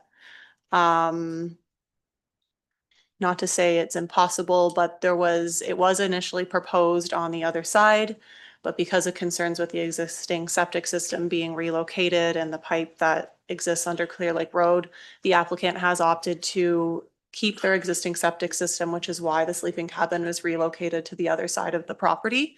Again, it is a very tricky property. It is very constrained. So I think given the constraints, this is kind of the only envelope with its current conditions that it can really be accommodated in. Councillor Mazin. Thank you, and through you. Is there appropriate, I mean, it's pretty significant, and when you think about the side yard setbacks, buffering, like natural buffering in place currently, and then I have one last question after that. Through you, I'll answer that one first. Both of the back lots on the subject property and the neighboring property are completely treed right now. So there is a very good vegetative buffer. I'll also add the site or the sleeping cabin would be subject to site plan control. So staff can ensure through that process that that buffer is maintained between the Badali property and the neighboring property to the east, Mr. Sign's property. Staff didn't initially have concerns with privacy. With that 3-foot setback, we do acknowledge it is reduced from the 15-foot that exists, but currently both lots have dwellings on the waterfront portion and the back lots are vacant at this time. Councillor Mazin. Thank you, and just through you to the last comment, does this have any impact on the neighbor on the easterly side's ability to develop on their property, or? Ms. Walker. Yep. Good question. No, it would not impact the neighbor's ability to develop on his property. He would be permitted to develop on that backlot portion within the requirements of the township zoning bylaw. Thank you. Councillor Nishikwa. Thank you. I just wanted to follow through because I was actually, my concern was similar, that the neighboring property owner had the impression that he would not be able to do development on his property. But just to confirm, he does have the right to also apply if he wanted to put his garage, 3 feet from the property line. He has that ability to apply for that as well. Sorry, I don't think he's listening. I am. I'm sorry, I've forgotten your name. If you'd like to come up, Philip, and make some comment. Appreciate it. Yeah, I mean, I understand that I would have the right to apply to build a garage. But what are the chances? Do I have a right to build my garage 3 feet from their property line? What are the chances of that being approved? And I just one quickly, 3 feet from 15 to 3 feet. This is a massive reduction. Just because, why should I be impacted just because their septic system is in a certain place? Okay, thank you Does for that that. seem fair? Yeah, no, I understand. Is any other questions? Could I have an opportunity just to respond since Mr. Symes had an opportunity to respond? Just once. Yep. I just want to emphasize what Caitlin said, which is this is the backlot properties. They're fully wooded. The reason that we cannot move, we literally cannot move the septic because my understanding is, my recollection is that the requirement would be that the septic is set back 15 meters from the back lot and from the back. And so it can't be located where we originally proposed. And that's why we made the shift that we made, because we could not put the septic system at that location and locate the cabin to the west side of that back lot. And there's, as I understand it, there's literally nowhere else to put that septic system. So the septic system is remaining where it is. It'll be replaced where it is because that's the only place it can go. And of course, we wouldn't be looking for the relief that we are if we weren't trying to achieve something other than, you know, if we have a 15-foot side yard setback, I think the cabin would be something like, you know, 7 feet by 5 feet or something. Like that's the tininess of that spot because of the constraints that Caitlin has outlined. Thank you. Ms. Walker, what is the setback from the road allowance for the cabin at present? The proposed setback? Yes. Hold on one moment. The proposed setback from the road allowance to the sleeping cabin will be 9.3 feet. And how far from the road allowance to the actual road?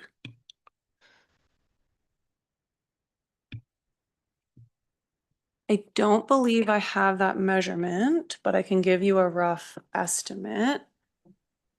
I think I have it, if that's helpful. I'll let Ms. Walker work it out. Based on the plan, it looks like approximately 55 feet. And do we know what happens in the neighborhood?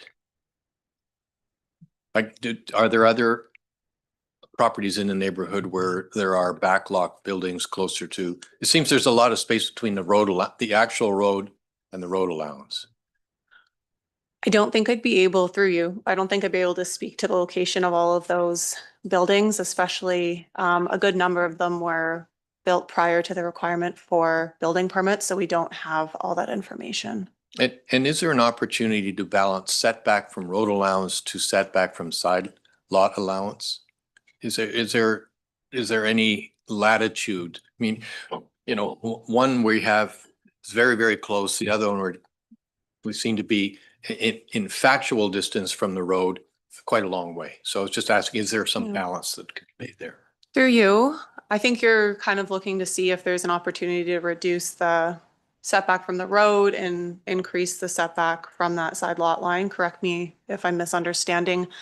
The setback that's being proposed was the absolute minimum setback that operational services was comfortable with. So that is what the applicant has implemented through their site plan. So without, I don't know if operational services is on the call. I don't believe so, but I don't think they would be comfortable with a reduction in that setback. Fair enough. Councillor Nishikawa. May I ask staff if they could put up on the screen the key map that was initially sent out to the public? And the reason why I'm asking this is because of a clearer explanation to those around the table of how these lots are laid out. And in fact, we have approved at least 3 alterations in the same area on other properties in this area. And I will tell you, it's kind of enjoyable to have those new families that have moved up full time. Miss, are we able to pull up that key one? I don't know what page it's on. We're just working on bringing that up, I Thank you. believe. Yeah. I think it's on page 84. Yeah.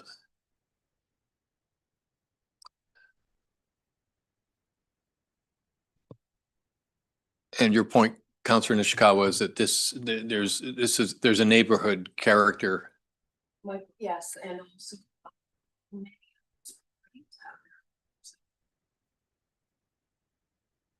Mhm.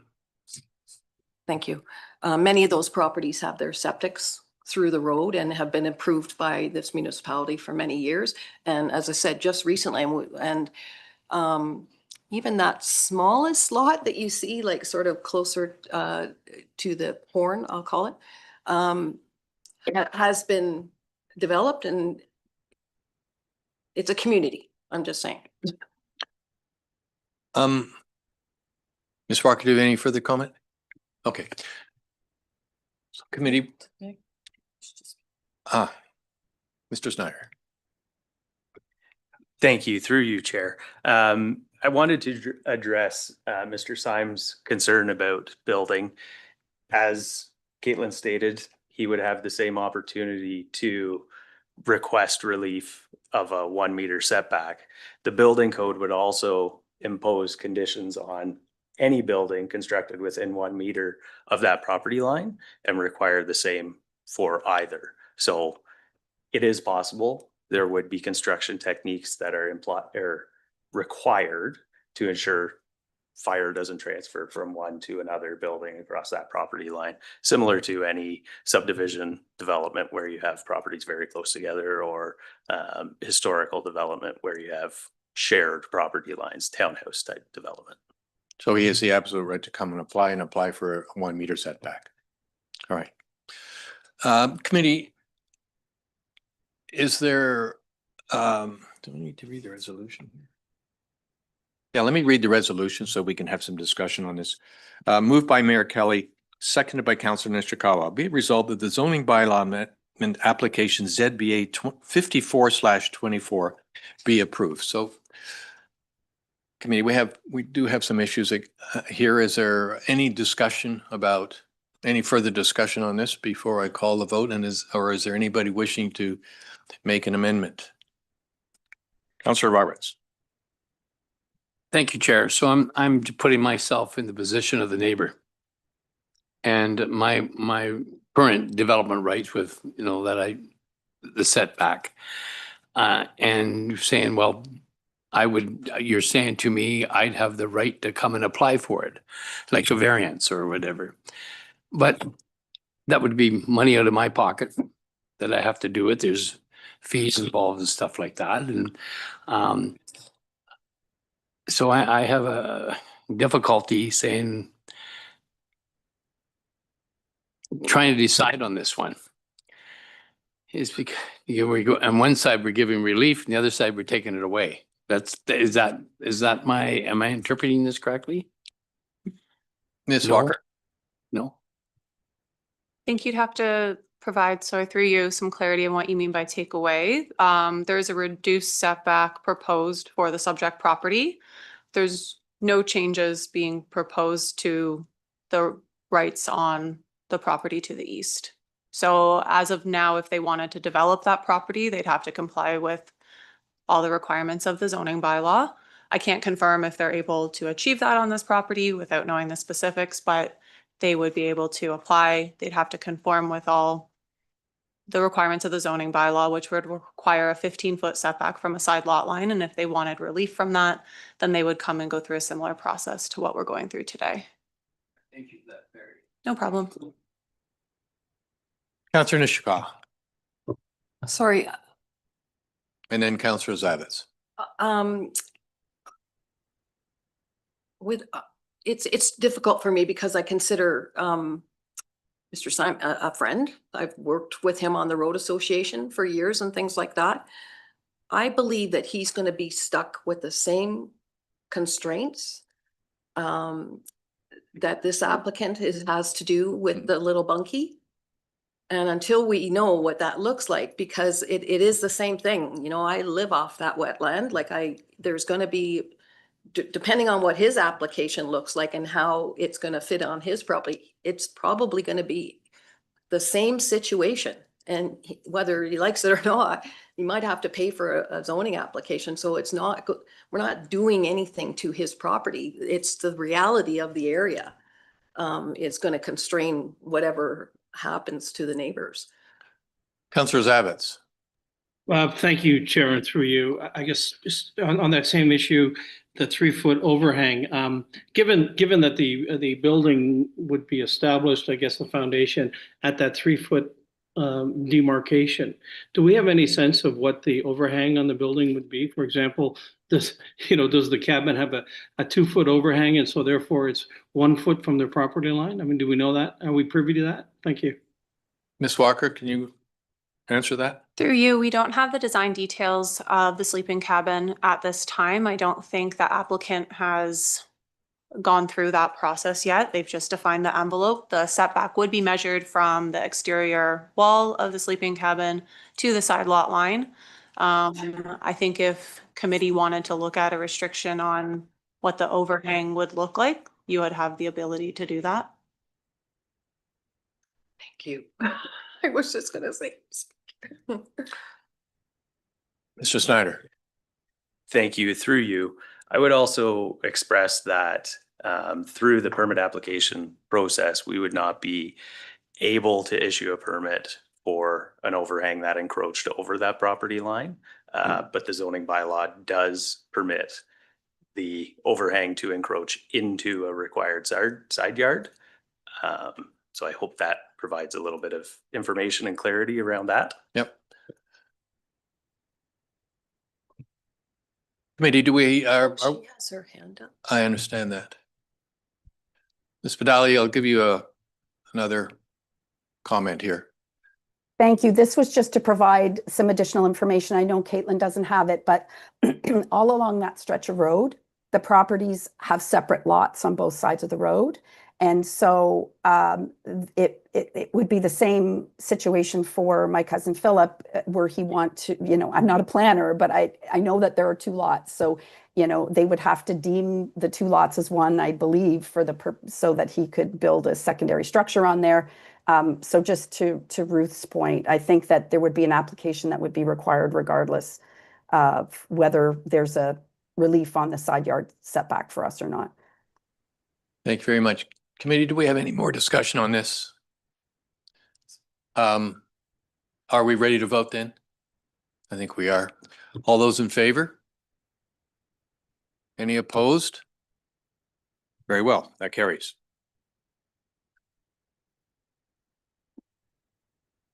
Next item on our agenda is a report from the chief building official on our maintenance inspection program.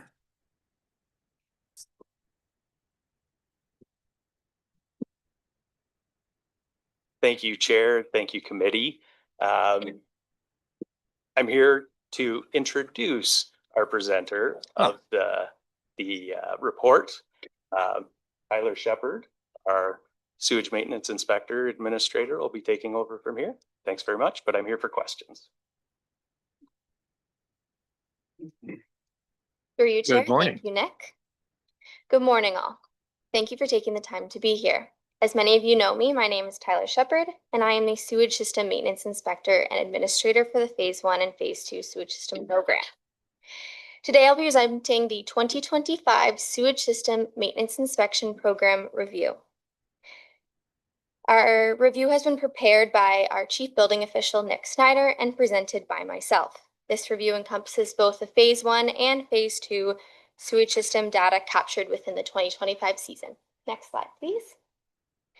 Starting us off, please see our Phase 1 inspection results for the 2025 season.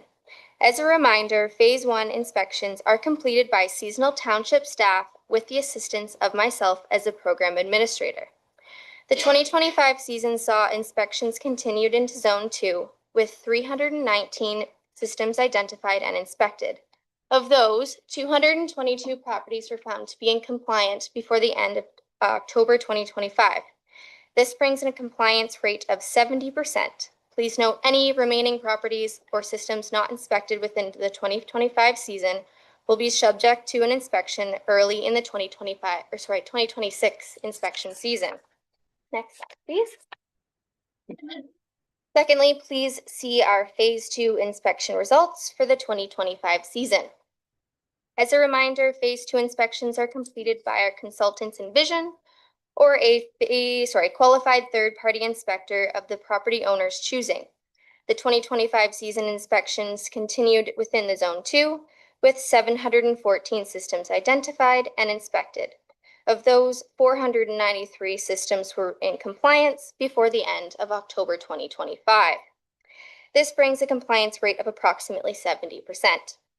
Please note any remaining systems not inspected within the 2025 season will be subject to an inspection within the early 2026 inspection season. Next slide, please.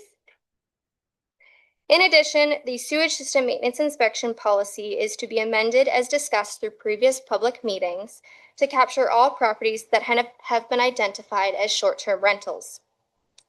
This amendment would include STRAs or short-term rental accommodations properties that require a Phase 2 inspection. Further information will be released within the near future. Next slide, please.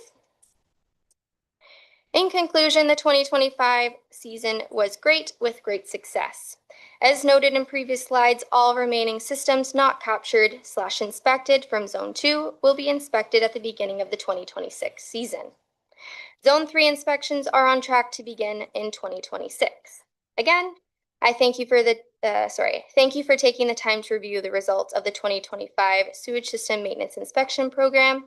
If you have any questions regarding the program, please reach out to either myself or Nick Snyder. All reports will be publicly available through the portal in the near future. Thank you very much. Thank you, Chair. Committee, we do have a resolution on this because there is a proposed change, but at the moment, do we have any questions on the report? Mayor Kelly. Thank you very much. And through you, I just have a quick question on the 2025 results. There were 23 follow-up inspections, and my understanding, and I think it's confirmed in the document, a follow-up is a response to a deficiency on the first inspection. 23 follow-up inspections, 22 of which resulted in a clearing of the deficiency, and one got put over till next year. And I'm curious to know how long can you carry a deficiency before eventually something more dramatic happens? All right, who would like to answer that question? Mr. Snyder. Thank you, and through you. Through the implementation of this new program, the policy, as well as the property standards bylaw, staff has been afforded the ability to take enforcement action through AMPS charges. And we are at the stage with several properties that have not complied with the policy in the program. In the case of systems with deficiencies, we consider the magnitude of the deficiency, I guess, and the reasonableness of whether to proceed with that type of action. But we continue to follow up with those deficiencies annually. We're still working through the actual processing. Okay, and a good question. Councilor Burry. Thank you. And through you, I'm just going to take it the step further. I know we have AMPS, but do we have the right to take away the occupancy? So if a system gets bad enough, in your opinion, your professional opinion, do you have the right to refuse occupancy? Mr. Snyder. Thank you, and through you. Yes, the Building Code Act affords us that ability in the event that there's a sewage failure, significant failure. We take steps to afford property owners resolution to those matters. But in some cases, yes, occupancy does have to be prohibited. Councilor Nishikawa. I just wanted to mention along with this through you, I like our septic department, quite frankly, but because I've seen them work with people and very positively. So those even that can't afford, for instance, I know in particular when Sandy Boss was around, he would arrange with two particular contractors in Ward A. I will just say that's my experience, for them to either help out that homeowner or do some other. And it's been, I want to say it's not a negative thing. The township has actually helped some of those property owners as well. So it's a good program, but I'm just saying it's not people trying to go against the township. Quite often it's other costs and all of those other things, right? So, but I just wanted to other counselors to know that the township does reach out to other contractors. Sometimes those contractors don't get paid, but that's just a, thing that happens in the business. Mr. Snyder, could you comment on our program and how it compares in our community of municipalities? My understanding is that we are perhaps the only one that offers this. I don't know that for sure, but I went to a meeting, I think it was summer before last, where the owner, what's her name? The owner of the company that does the inspections. Yeah, for our township. She was there and she was talking about our program in a jurisdiction that's 2 hours away. And it seemed to me that we are one of few, if not the only. And I was curious if you have some knowledge on that. Thank you. We are certainly not the only municipality in Ontario undertaking I will term it because the building code terms it, discretionary maintenance inspection program. There are others even within the district who have adopted similar but different programs. Because it is discretionary, the municipality has the opportunity to determine the scope of the program. And because I've developed it, I think ours is a good balance of positive, and I'll kind of leave that there. But yes, Bracebridge has a program. It is, to my knowledge, the last time I have inquired about the program, not to the same degree of inspection requirement or not inspection requirement, but procedure, that we've engaged a consultant to provide service to property owners who don't seek out third party. So it exists. I can't speak too much to too many other programs out there though. And realize that I was opening the door for you to have to tell us how good a job you've been doing. Councillor Mazin, Councillor Mazin, do you have a comment or a question there? Thank you. I was going to suggest it is more of a comment, so I just wanted, is that okay? Yeah, you can do a comment. We'll get to the resolution. It's building upon, I think, what Councillor Nishikawa was just saying. I had the pleasure of being in zone 2. And so I had a chance to walk through the process this year with the Envision partner. And it was educational. I've been here my entire life and I learned a lot just having to walk around. And I think that's a really important part of this whole process. They were professional. I learned a lot. Just a couple of quick comments that we've since talked about. I think the initial communication piece that goes out, I think it would be helpful to have our team have a look at it again with a new lens and say, okay, when we receive this, make it really clear up front. Here are the 3 things you need to do. And any other kind of subsequent information can be embedded a little bit further into the report. And the last comment is a lot of the phase 2 are in older properties, and a lot of these older tanks actually are cement. And half the time people don't even know where they are. And I just know, and I've heard from a number of constituents, the level of anxiety that's created when they receive that letter in the mail.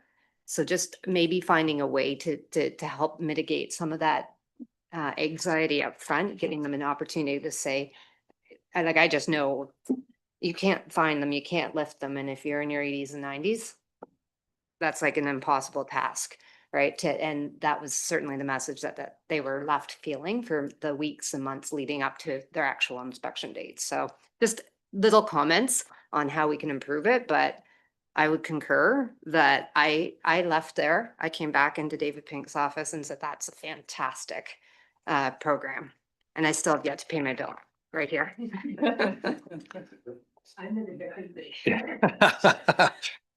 Councillor Roberts. Thank you, Chair, and comment as well. And excellent report, excellent status report of where we are. And I agree with Councillor Mazan about the letter that goes out. Maybe have our communications officer look at that and sort of make it a little more something my mother could understand right off the bat. And the letter's good, but it could be really have that touchy, warm feeling type of thing added to it. From a counselor point of view, I have had comments that, well, I paid the $300 and this is a waste of money. Mine was perfect. I think we've got to have a good news story. We got to have it somehow indicate, that we found problems in X number that could result in why we did it, an environmental issue. And so I think we need a good news story that we can, when we go out and speak at annual general meetings of cottagers, we have that, not a status report that we've done so many and not so much of that, but more, here's the value that we're providing. Thank you. Committee, let me read the resolution because we seem to be getting a lot of comments here. Mayor, and then Mayor Kelly, you'll be next. Moved by Councillor Mazin, seconded by Councillor McIntyre. Be it resolved that committee approve the amendments to C-PS-05 sewage system maintenance inspection policy attached as Appendix 4 to report DSES 2025-48. And I think the main essence of that is to bring the short-term rental into this program. All right, Mayor Kelly. Thank you, and through you. And just to follow up on Councillor Roberts, I think the best news story is we found 23 deficiencies and they were remedied on the next visit. I mean, something like that is a testament to how this should work. If I can add, there were 28 systems found to be deficient and significantly deficient that have also been replaced under new permit, varying degrees of replacement. And I apologize, but that is included in the report.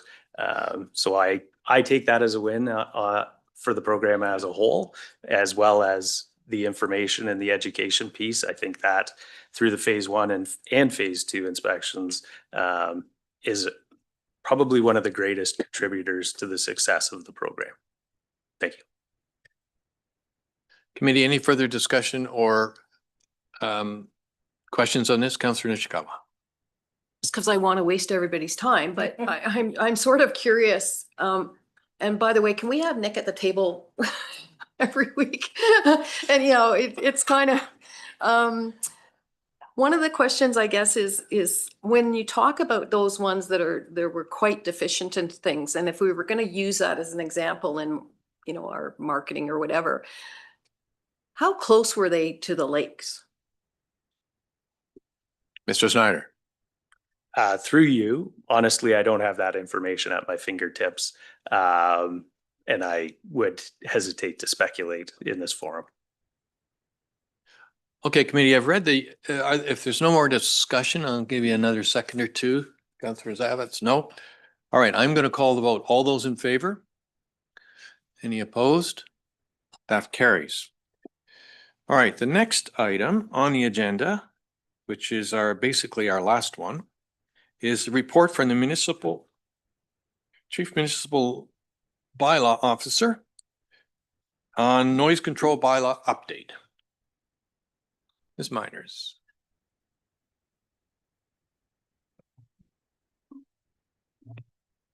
This is on already.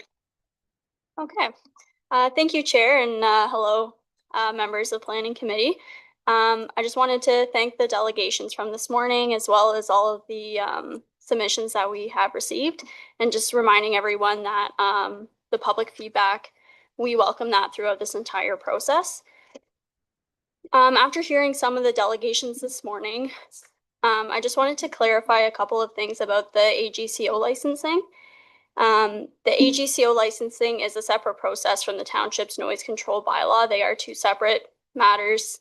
Some of the restrictions that were discussed aren't actually directly in the noise control bylaw. So again, these are two separate matters, and I would just recommend that, you know, if committee does want to speak more to that or make decisions about those types of things, I would just recommend that maybe we do that at a separate time, not during our noise control bylaw update today.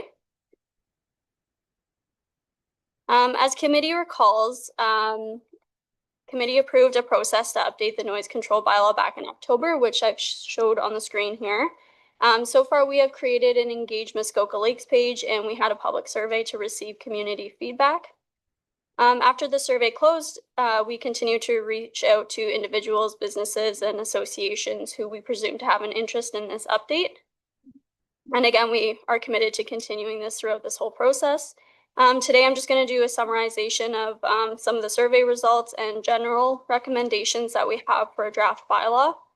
I would also like to say that since committee has approved this process, I think it is important that we commit to sticking to it, just so that we can continue with this process and bringing back a draft bylaw as soon as possible, so that the public and committee can continue to give feedback on more specific proposed regulations.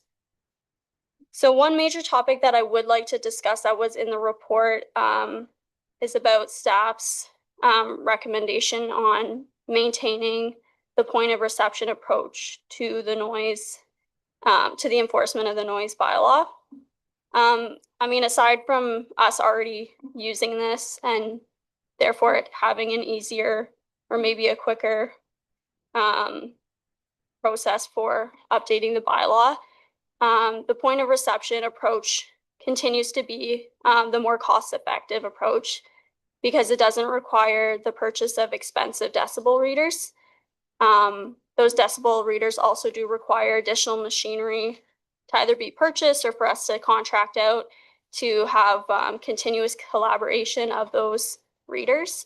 And then again, staff would need additional specialized training in operating those readers or collaborating them. And that usually has to be done on a pretty frequent basis.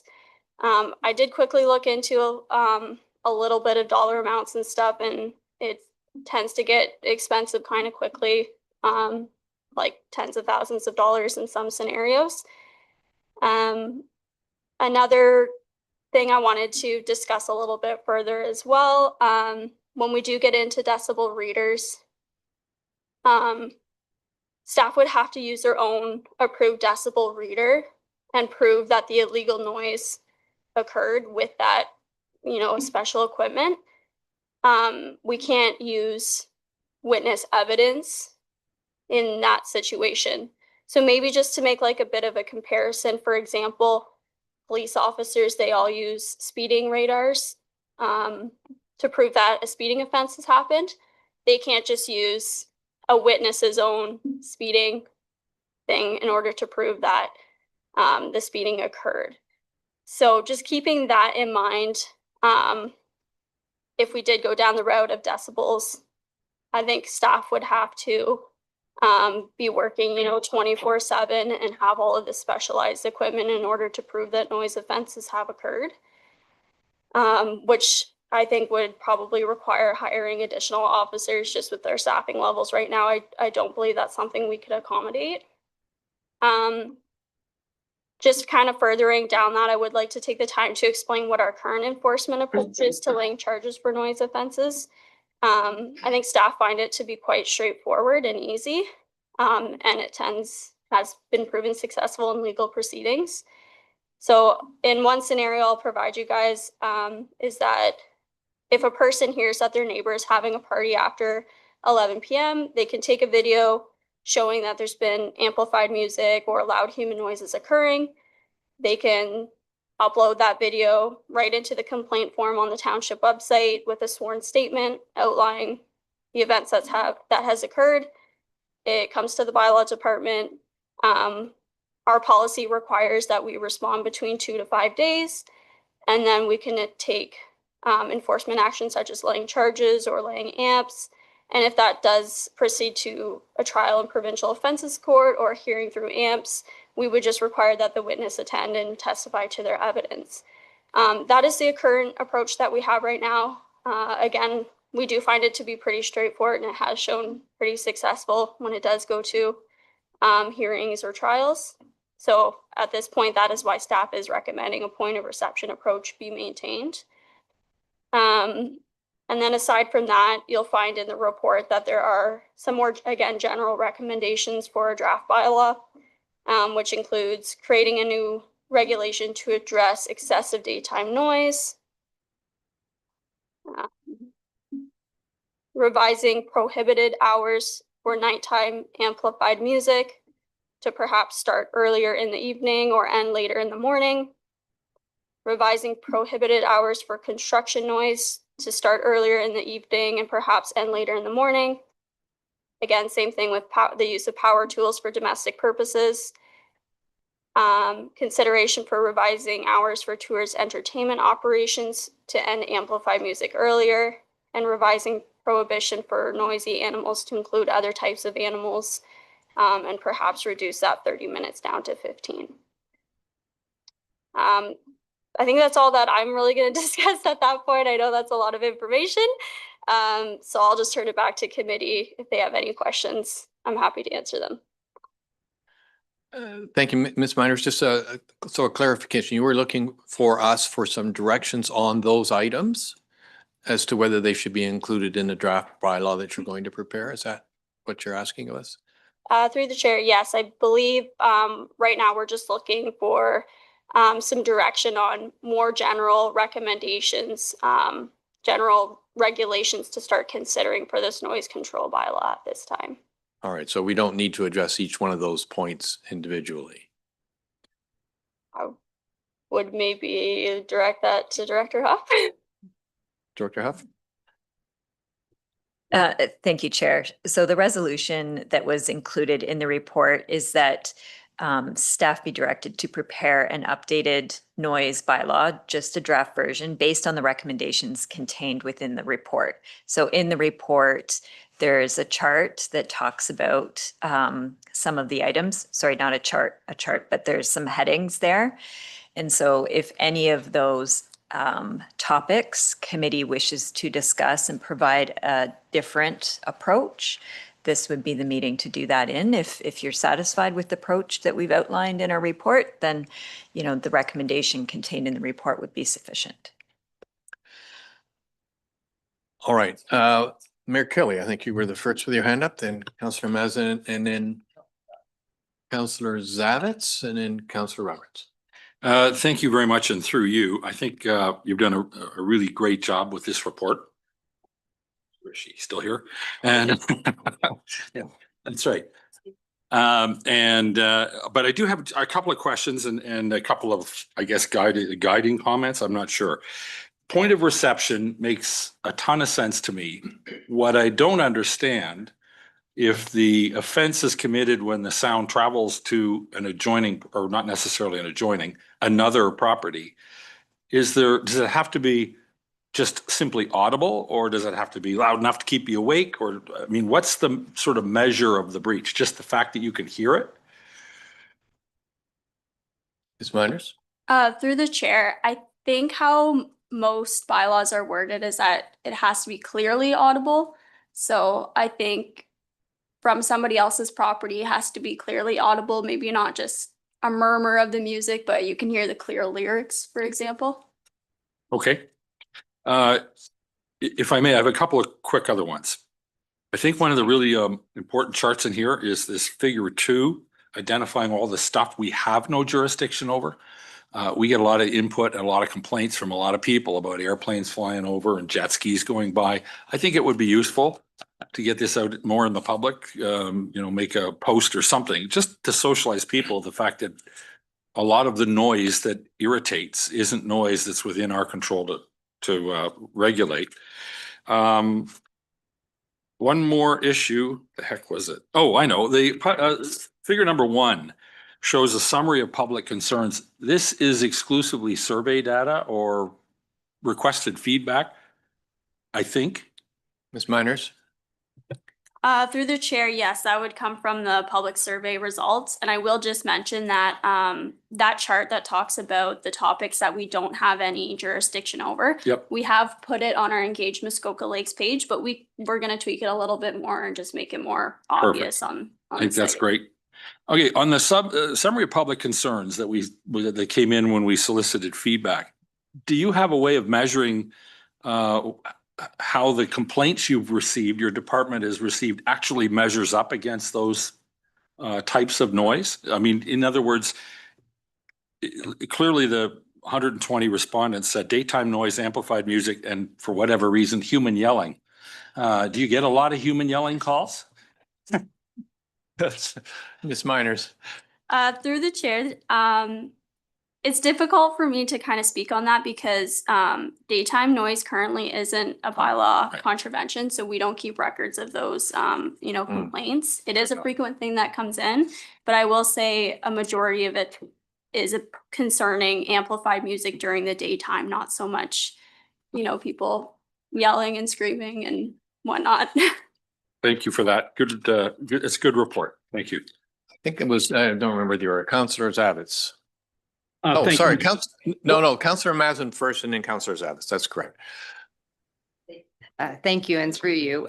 Somewhat building upon the same question, just reading through some of the initial feedback from the public, particularly the construction industry, and concern about the change in, or the proposed change in hours. Have there been a number of complaints in the hours that are being recommended changed? Has there been quite a few complaints? Ms. Miners? Through the chair, I think we do get some complaints about construction noise for sure. A lot of it, I think, has to do with that other similar provision about the use of tools for domestic purposes. So it's not exactly commercial construction, but it's, maybe everyday people using power tools up until 11 p.m. We do get that concern a little bit. Follow up, Councillor Mazin? So thank you. And through you, I'm trying to understand from a process standpoint, because certainly I'm understanding and can appreciate the possible impact of a decision like this on a fairly significant part of our economic engine here in the township. I mean, there's a ripple effect. And I just would like to know, if this goes out to the public the way it is now, we will continue to receive feedback from this group. So we understand that impact before we would put our hand up. Is that correct? Ms. Miners? Through the chair, yeah. So I reached out to some members that I know of in the construction community and associations, because I did want to hear, their concerns or, their interests and stuff with this. And, I'm committed to continuing to meet with them on that, just to make sure we're not, causing any undue impacts on, their industry in the township. Thank you. All right. Councillor Zavitz? Thank you, and through you. This is a great start. And I think, as to the mayor's comments, I do agree that that item figure 2 is probably something we should let a whole lot of folks know in terms of what some of the parameters are for around sound/noise in the township, what we can and can't have impacts on. I want to say a couple of things as it relates to, and I believe I'd call it sort of a daytime nuisance noise, not to isolate it to just daytime, but I think not so much the yelling, but definitely the loud music is a piece that we I think are experiencing quite a bit. And I'd like to see us, as we set Rachel and her group off on this, writing the first draft, if you will, that they consider, how does bylaw enforcement create a result from a complaint? And I know very first, we get a lot of calls from people saying, I complained, and they said, well, they're allowed to have music till 11 o'clock. So I'd like us to think a little bit about some of the enforcement piece. What tool do we create for bylaw that lets them then more of this sort of point of reception success, as opposed to just going out or people being told we don't have, we can't really have an impact on it. So I think that there's a lot to be said for loud music. I think the other pieces, things like construction and the AGCO pieces, you'll do a good job of coming back to us with a report on that for further conversation. So thank you. Ms. Miners? Question on enforceability on loud music during the daytime.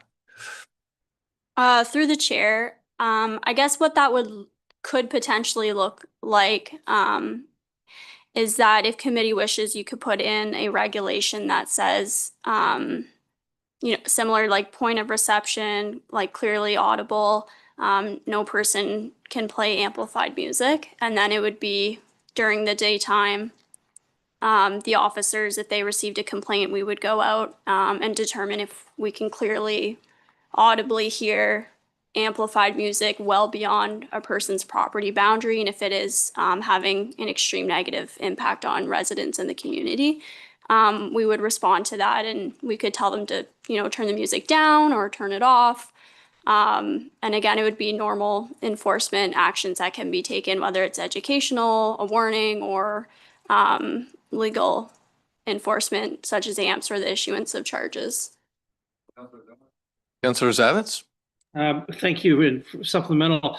Yeah, I'm not so certain that we need to write people tickets and fine people $200 for having loud music. I think that there was every bit of reason to a warning. I know you guys have to go 84 kilometers to issue that warning. There's a cost of doing business, but I'm not necessarily hung up that people need to get these large fines, but they do need to be told and understood. There's speakers inside boathouses, right? I mean, so all of a sudden they don't have a speaker outside, so it's not, an outdoor thing. It's inside, but then they crank the speakers up, and that's been the experience of many people that I know. So I'm not sure how you deal with that, but I hope you can contemplate it. And I guess the only other thing would be this, the sports court scenario. Private sports courts are noisy, pickleball particularly noisy. I'm not so sure the answer that was indicated on that part 2 piece where it talks about it may have undue impacts. Requirements such as sound reducing barriers could be considered through the site plan control process for new courts, but that doesn't necessarily help folks who are burdened by the noise of cheering and the sound of the activity. So I wonder, through you, Chair, if we could ask that there's consideration for sound reducing barriers within certain pieces of this noise bylaw puzzle. Thank you. Ms. Miners, can you comment on sports course noise? Through the chair, thank you. I'll just maybe touch quickly on Councillor Zavitz's first comments. I think through any,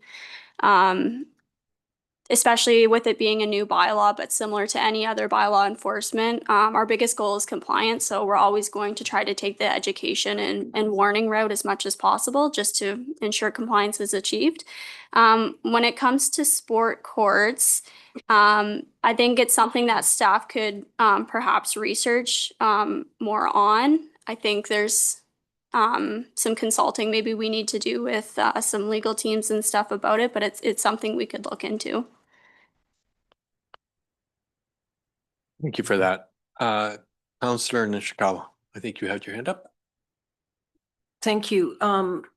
Through you, there's a few concerns or questions that I have, but I think this is the opportunity to talk about the Kia de Bala. And I have asked or been looking forward to making some revisions to, with the new owners in mind as well, that, that operate in many, many other locations, that these hours were established, 30 years ago. Or we updated them maybe 10 years ago, whatever it was, but it's not the reality of the community. And in fact, if we are hoping to intensify either Port Carling or Bala, we need to have a better noise control situation like the Lukes have been talking about, from those other external businesses. So the key to Bala, it can be harmful, quite honestly, when we release all, 1,000 people into the streets at 2:00 in the morning.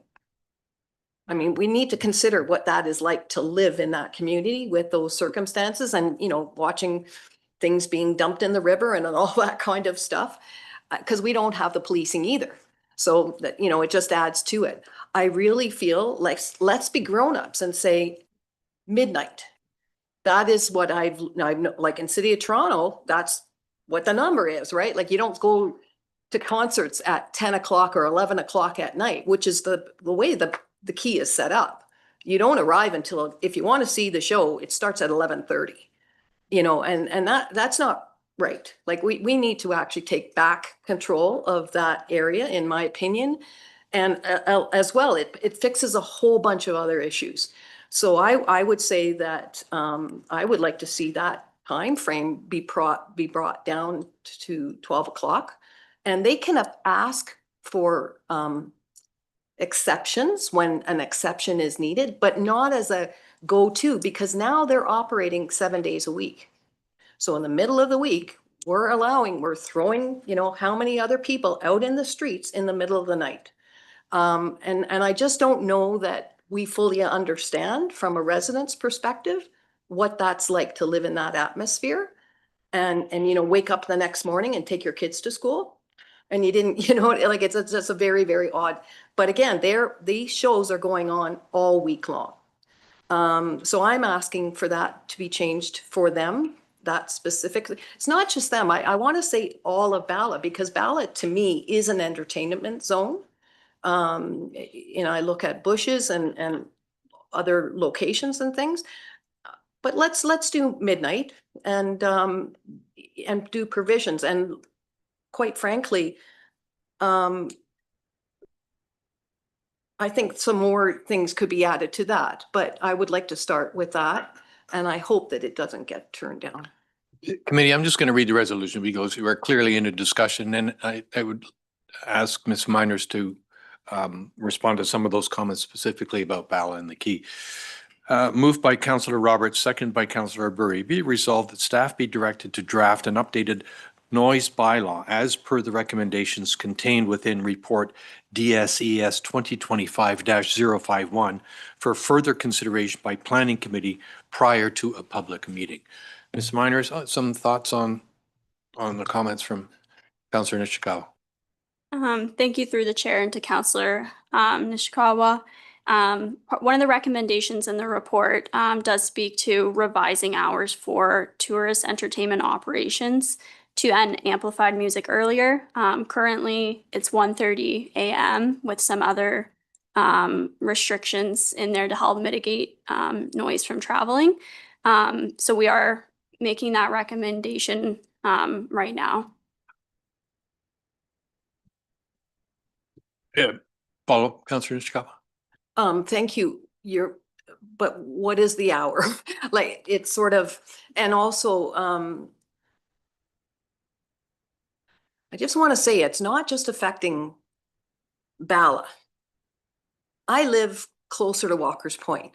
I can hear the concerts, and honestly, I can hear the screams on a resort night. And that's not a fun night, by the way. I'm just saying. And that's a Monday night, like, but maybe I didn't see it. I didn't see the time that's being recommended then. Ms. Miners.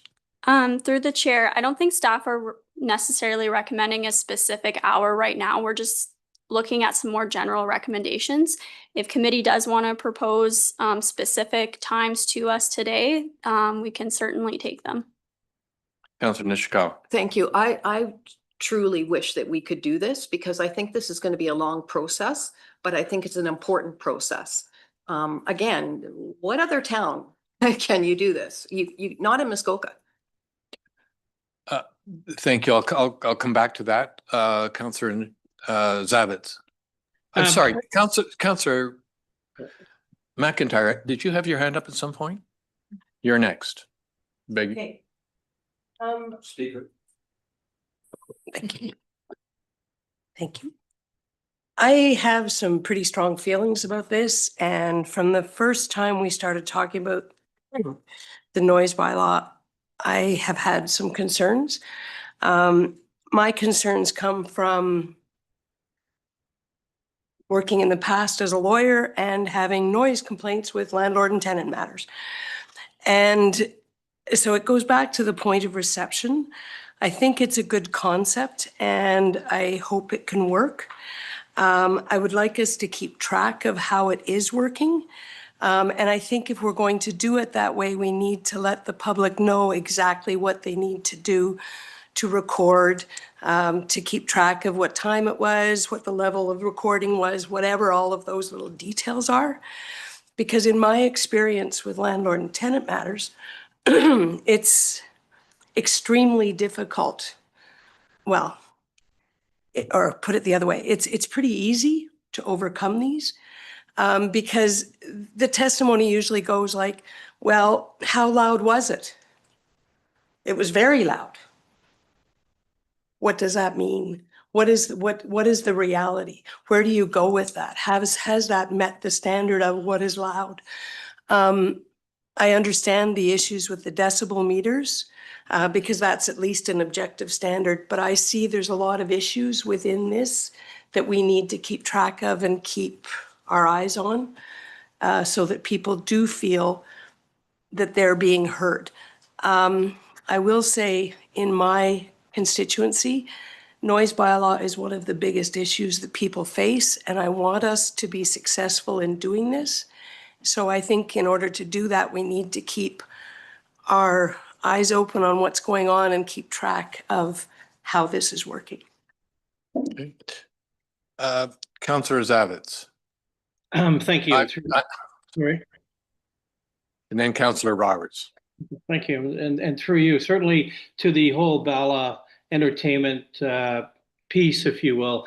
I know in Rachel's presentation, figure 3, item 2, talks about the current regulation is amplified music and loud human sounds are prohibited from being heard from a point of reception between 11 p.m. and 7 a.m. I'm wondering of the interplay with the AGCO and what these particular businesses are allowed to do by a matter of Ontario legislation. How does the AGCO interplay with what we as a township can, impose, if you will? I'm wondering if Ms. Miners could speak to that. Ms. Miners? Through the chair to Councillor Zavitz, I don't think I think it's still important to separate the AGCO licenses from our noise control bylaw update process. Just in the fact that the bylaw in itself, we're not prohibiting the sale of alcohol or the operation of the restaurant or the business. It's just the sound that's coming from it. Our bylaw speaks to, amplified music being heard beyond the property boundaries, the loudness of that, and of, human noise and such. So that's what our bylaw speaks to. I understand the AGCO maybe had some consideration for previous council resolutions and opinions. I can't really speak to that matter though. Well, if I might, supplemental? Yeah, supplemental, yes. Thank you. Well, I don't know if we could speak to that just for the moment. In fact, the businesses that we're discussing here in terms of sound or noise, depending on the perspective, that's their product. Their product isn't actually serving of alcohol, it's the serving of music. So sound, noise. So, you know, I think that this needs a deeper dive. And if I could ask of our bylaw enforcement, I'm not so sure that we should separate what we as a township think that our noise bylaw should be and what the AGCO. I think we should probably try to work it hand in hand, because that's what these businesses, we're all about business development. We sure know that. That's what these businesses are selling. So how can we give people assurances out in the public that we are going to work together with them in this consideration in this draft noise bylaw? Councillor Roberts, then Councillor Nishikawa. Thank you, Chair, and through you. That was a question. I'm sorry, pardon me, Chair, but that was a question. Sorry. Ms. Miners, should we be coordinating ourselves with the alcohol gaming? I think it's important that we do consult with, you know, those businesses that this regulation might impact, and also those organizations that relate to it, like the AGCO. I know we did have feedback from the public asking that the township, you know, meet with the AGCO and talk to them about this, and I think that's certainly something the township staff will do during this process. Thank you very much. Councillor Mazin. Councillor Roberts. Jesus, I fully understand. That's okay. It gets confusing when you're sitting there, people having so many comments. So I have one question and then a few comments pertaining to the noise as asked by staff for input. So the first question I have, and it came from a constituent, and first of all, Ms. Miners, thank you for answering the process questions I had to you. I did have one constituent ask a question. He suggested that we need to provide on-site bylaw enforcement Friday to Saturday nights from 6 p.m. to 3 a.m. I have my own answer on that, but I would prefer that staff would give insight to what that would entail to do. Ms. Miners.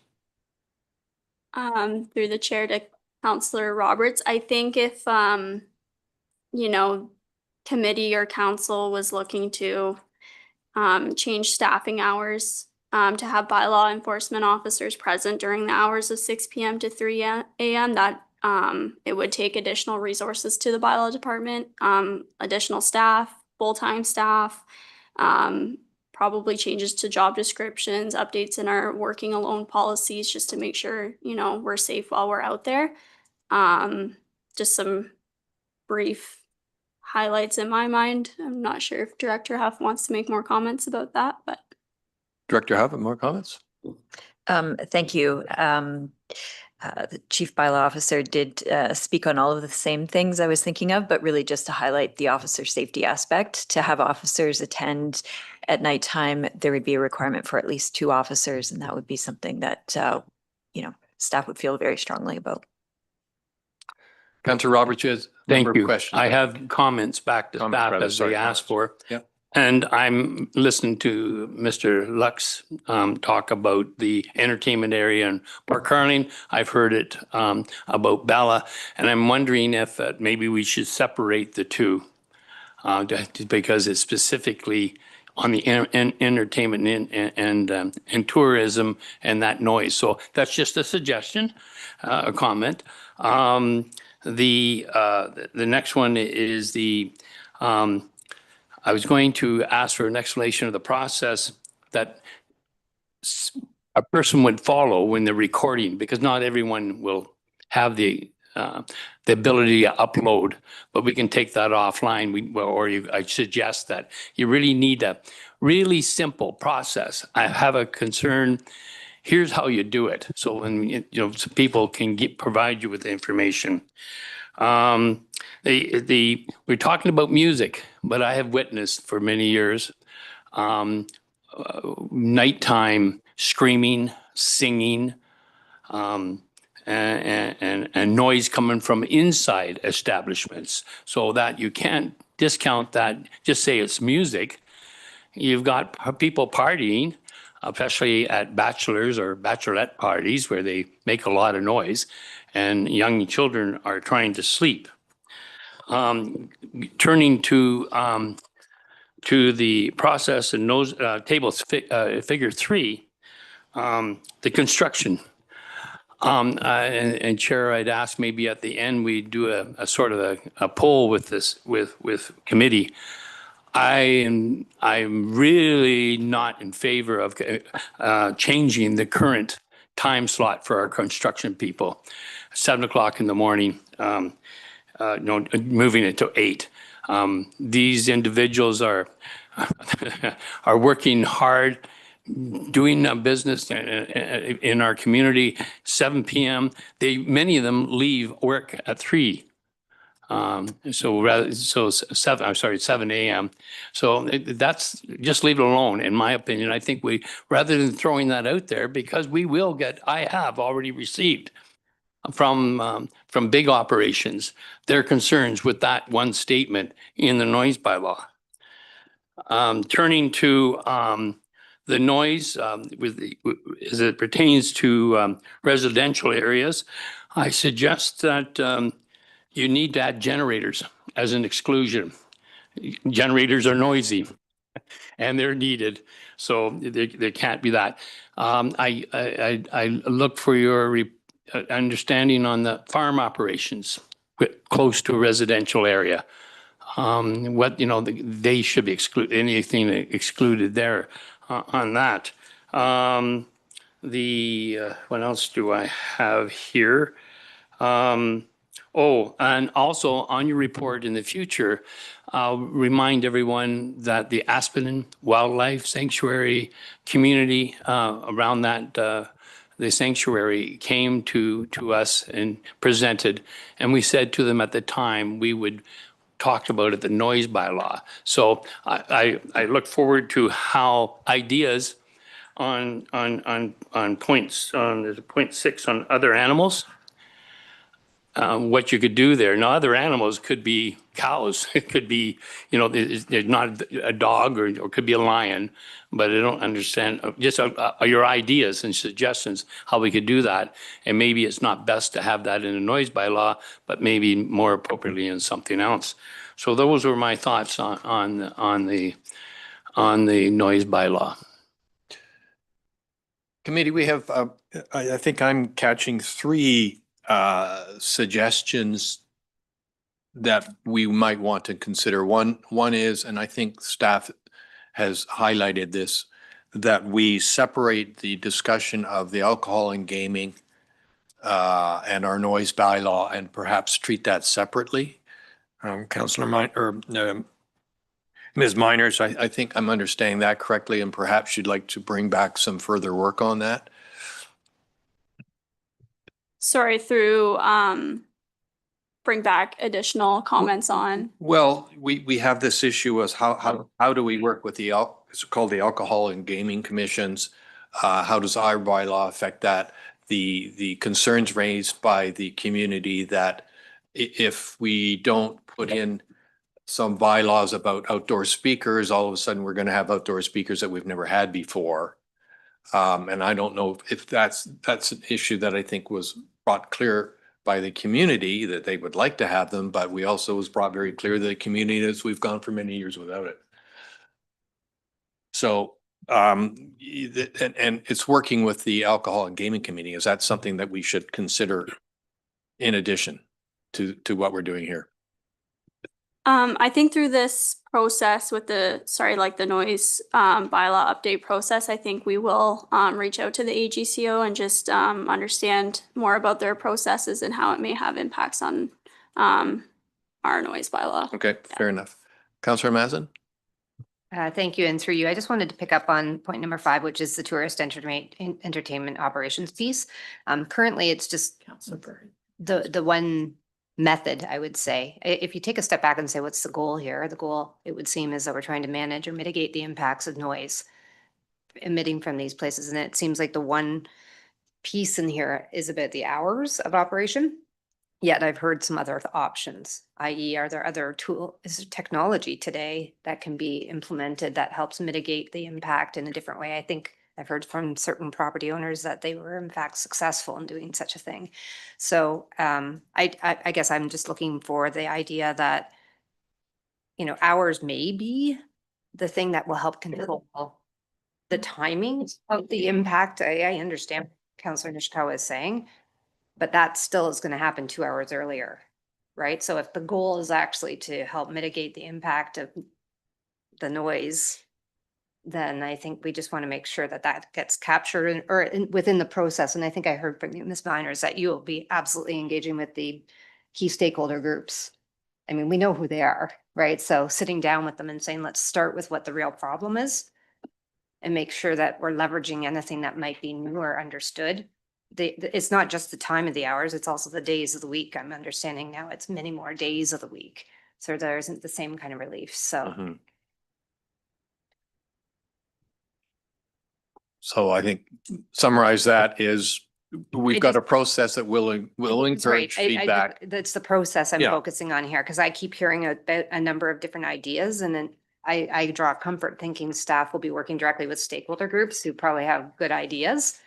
And then that next piece coming back to us, it would be able to, that we would be able to input a little bit further. Yeah, and I think the reality of what we're trying to achieve today is to go through, if I've got this correct, Ms. Miners, we'll go through figure 3, and you've made some proposals about what you will incorporate in the draft bylaw. We will put those out, and then we're going to get very specific feedback related to what we've done. So I mean, we're at the beginning of the process here, but we know it's better when you get a draft bylaw, you're going to get some very specific feedback, and I think you've got some numbers proposed in those. And are we happy with that as it sits today, or are we, is this committee want something significantly changed? Otherwise, then let's move forward with what the recommendations are. So, we could, I think we've heard Councillor Nishikawa would like to see a specific number in the bylaw. No, I'm trying to find out whether we want to have a resolution or not. Yeah, so I mean, do we want to have any resolutions that change what we're doing on, which is proposed in figure 3? Councillor Nishikawa. And then, sorry. Councillor Berg, yeah, I'm sorry. Could somebody close those black curtains? I just sort of realized that's half my problem. I can't see anything. Someone could just close them. The glare here is really quite tough. And I've been missing people all day, so that's part of the reason. Thank you, Councillor Nishikawa. Councillor Berg. Thank you, and through you. Like all controversial bylaws, we're not going to make everybody happy with a noise bylaw. So what we're trying to find is a balance around respectable living.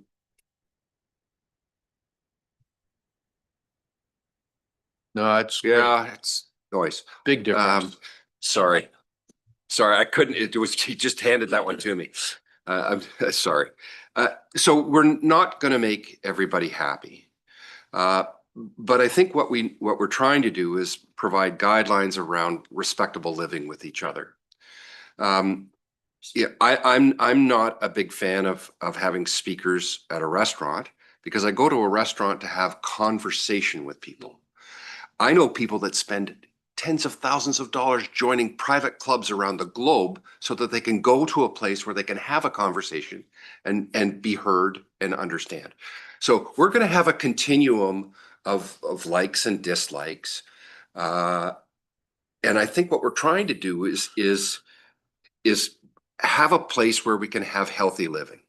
So maybe one of the things we need to look at is that the health councils around the world, with the possible exception of the US, are saying that between 7, 8, 9 hours of sleep a night is what's recommended. So we need to, within our noise bylaws, somehow figure out how to build in 7, 8, 9 hours where you're not making noise that will impact your neighbor's ability to have a good night's sleep. So if we start with some of the premises, like way up here, it's like, what are we trying to do? Like, you know, if I want to talk personally, and it's not about Port Carling, it's not about Bell, it's not about Windermere, I have neighbors that have dogs. And when they come up, because it's a multi-generational cottage, they have 5, 6 different families, 8 different dogs that sometimes don't get along with each other. I've called it Barking Dog Point. Because at some point every day, they've got a half hour of dogs barking. And the people whose dogs they are have become completely desensitized to the dogs that are barking. They don't even understand that it impacts their neighbors. And it's like, oh, I'm sorry. And it gets shut down. I don't know how you legislate people behaving well with their neighbors. I mean, I belong to a golf club up here that has only one rule. Treat people like you'd like to be respected. And if you don't, we're going to boot you out. Now, that's a little extreme. But how do we get to the point where if you're going to have outdoor speakers, it does not impact your neighbors? And certainly it's off by 10 or, I mean, I'm a 10 o'clock guy, but I'm also up at 6. So, you know, for me, construction starting at 7 a.m., it's not a problem. There are other people in my house that 7 a.m.'s a tad early for, you know, nails to be hit. So we're not all the same, and we're not going to have the same things. So it's hard to legislate common sense and even harder to legislate common decency. And that's really, I think, what we're trying to get at. And I think we need to recognize we're not going to please everybody. So how do we get the guidelines around coexisting in a reasonable way that doesn't impact people's ways to make a living and all of those other things? But, you know, let's recognize I'm not going to a restaurant that's playing a lot of loud music unless I'm going to listen to the music, and then that's different. So I'm not sure how we get this kind of thought process in, but one of the drivers for me is our township should be pretty quiet from sometime 10, 11 o'clock at night until 7 o'clock in the morning, because that's health. If people are coming to Muskoka for a tourist or recreational, if we're a recreational space, then 7 or 8 hours of sleep ought to be one of our guidelines. And I don't know about you, but I have difficult time sleeping through the noise. Sorry to pontificate. That's fine. We asked for opinions. Councillor Zavis. Thank you. And through you, I just wonder, in terms of the process, Chair, I just wondered, in terms of the process, I'm wondering, is the next step here that we do get a draft noise bylaw with everything that we've heard today? I mean, that's my understanding. So, you know, I would think that with all the listening being done, I look forward to that next version. Thank you. Thank you, Councillor Zavitz. We have read the resolution. I will get back to you.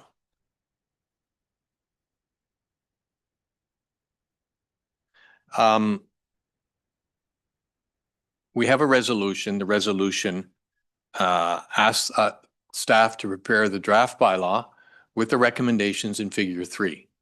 Some of them have numbers and most of them have some suggested changes, and those will go out to the public, and we will have a public meeting where we will hear back from it. So this is, I think there's a process we've all agreed to.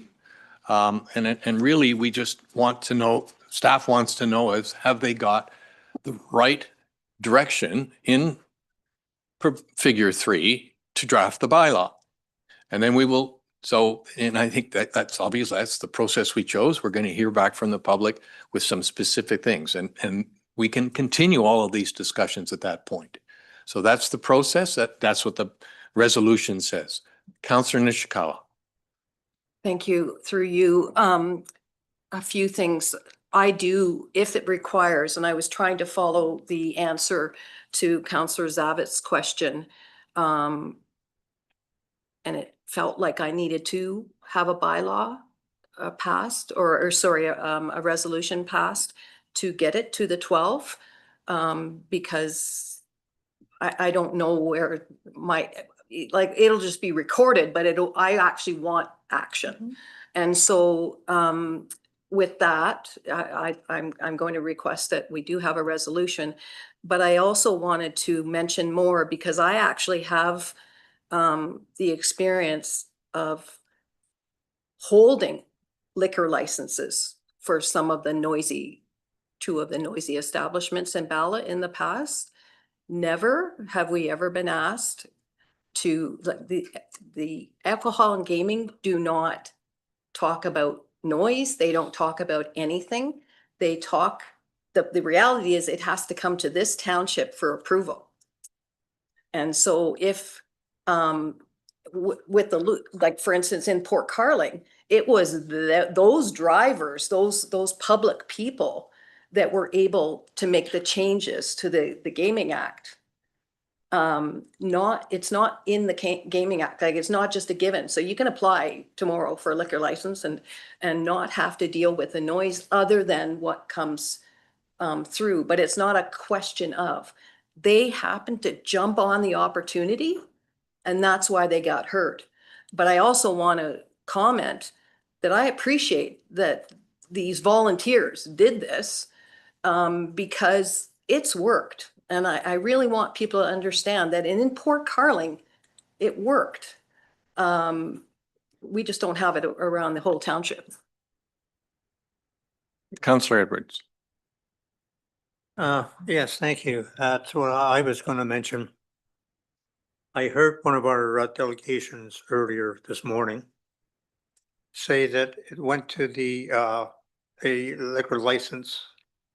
We had staff, we didn't comment on it. I don't know why, because we do have a bylaw. There's no noise no music in Port Carling. I don't remember council ever directing us to send staff to not comment or to do our thing. And then I also heard that they had to talk to 3 councillors. I don't know what 3 councillors were approached. If anybody of the councillors approached on that? And that, so how is this liquor license going through if they haven't followed through on their request to do the follow-ups? CEO Pink. Request. Thank you. Through you, just to clarify 2 quick things. I think the chair previously commented, just for committee's information, that once committee passes a resolution today, it would go to a public meeting. I believe the report actually suggests that staff would come back to this committee with the draft bylaw. And then upon a review of the draft bylaw, then we would go to the community. So just so committee's aware, there is an additional step. The decisions you make today are not final. But I believe, as per Councillor Burry's previous comments, it's exactly that. It's a balance. I've heard a lot of opinions, varied opinions on these things, but staff's tried to strike that balance in figure 3. And should any specific requested changes be requested, then, as Councillor Nishikawa indicated, I would suggest putting a mover and a seconder and that on the floor for a debate. With respect to Councillor Edwards' comments, staff do comment on all AGCO applications. We reference municipal bylaws that are applicable. And that is what we did in this case. With respect to the license in question, we advise that we have a noise bylaw and staff enforces said noise bylaw. What staff indicated is there were additional conditions put on this said license, which go above and beyond what the noise bylaw states. And staff simply said, we have no authority. We cannot speak on behalf of council. We're not going to take a position either for or against those conditions at a tribunal because we simply have no authority to do so. Council speaks through bylaws and policies. And we, again, will enforce the noise bylaw as we do for all, whether it's licensed or unlicensed establishments, accordingly. So just hopefully that clarifies the delegation earlier this morning and staff's approach to that. Again, with respect to the bylaw in front of you, if there's specific changes that you'd like, obviously it would be challenging for staff to craft a bylaw with the myriad of options. That's why they're coming to you looking to get a general sort of narrowed focus on those, but don't feel that's your last opportunity to amend them. And when it returns earlier in the new year and you have something tangible in front of you, there could be further changes before we finally go to the community. And again, yet another opportunity for change at that point. Supplemental? Councillor Edwards. Yes, but I don't know, maybe the comments were wrong this morning when they said we went to a hearing and said we had no position on this, even though we do have a bylaw with no music in Port Carling. Is it not so? Because I thought it was passed in about 2014. It happened because of that. Councillor Nishikawa. CEO Pink. I mean, we got someone from the public saying one thing, but we've got our official telling us what we do. So is that your concern? My concern was we did pass a bylaw on no music in Port Carling and establishments, and it was back then. I happened to be on council. I remember Mr. Luke and that coming and that, so it was passed. And yet Staff, we went to a hearing and said we had no position. Staff, do we know whether that bylaw was passed? CEO Pink? I look to Ms. Miners to confirm my understanding, but we do have a noise bylaw. That's what we referred to in the AGCO license. I believe what you're referring to is a resolution passed by committee in, I believe, 2014 that directed that a letter be provided. And to be honest, I think it frankly contradicts what was in our noise bylaw. Staff did not rescind said resolution. It stands. You can interpret it as you wish, but it was a position of that council at that time to send a letter. Again, council speaks through bylaws and the bylaw requirements are clear, and staff made the AGCO clear that those bylaw requirements would be enforced. Councillor Nishikawa. I'm sorry, but I just have too much history, I guess. The delegation created the opportunity for this council to discuss the noise bylaw based on what they were going through with the application process. So the municipality was not asked for we weren't asked for our opinion other than whatever, and our clerk's department takes care of this part of it, like those liquor license and things like that. But it really was the community that came to us, and we actually it wasn't about changing, like we couldn't change, it wasn't about at that time that we could change the bylaw. They just needed our support. And so it's still the same bylaw. We didn't make any tried, but in fact, it was really just supporting them. And again, as I said, I'm grateful for what they were able to accomplish, but it wasn't in relationship to our bylaw. Councillor Mazin, and I'm going to make some suggestions here. Thank you. And through you, I just wanted to come back to what is before us today, the recommendation, and that this process is going to move forward. And we are going to be hearing more information from key stakeholder groups, from staff who now have been listening today. I'm just confirming this, that I heard also the same information from this morning. I have questions, but I'm just wondering if it's appropriate for us to give staff a chance to listen to this as well and come back as part of a future discussion so that we actually have information and facts in front of us. That's more or less what I was going to suggest. I think we've had a lot of discussion on this. We are clearly going to get another chance at, as Direct CEO Pink, we're going to get another chance at it before it goes out to the public. So Councillor Nishikawa proposed a resolution. I don't have a seconder, and I don't. Well, I was going to get back to that. Just didn't want to. Thank you. Councillor, we have figure 3. Councillor Nishikawa, I think you had suggested that on item 4, which is revise hours for tourist entertainment. I think you wanted to suggest that we put an actual number in there. And if you'd like to have that resolution, there's somebody who would second it. Let's deal with that. Is there anybody who would like to second that? All right.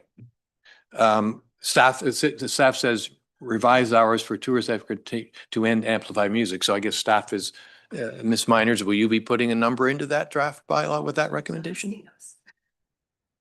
I think certainly I will take Councillor Nishikawa's comments or suggestions. I think you said midnight, I believe. So I made a note of that. And I think that some of those details I think would be brought forward in the draft bylaw for further feedback from committee. Yeah. So Committee, this is step one. Staff has clearly heard a lot of thoughts around here.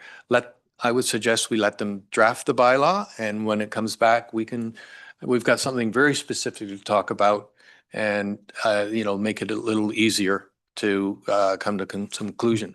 So Councillor Zavis, do you have one final comment there? If I could, Chair, thank you, and through you, could I just seek clarification for the public on what you're referring to in terms of 12 midnight? What does that number mean in terms of that particular aspect? Which item are you referring to in figure 3? Well, sorry, through you, you simply indicated that you felt that bylaw would build this into the next draft.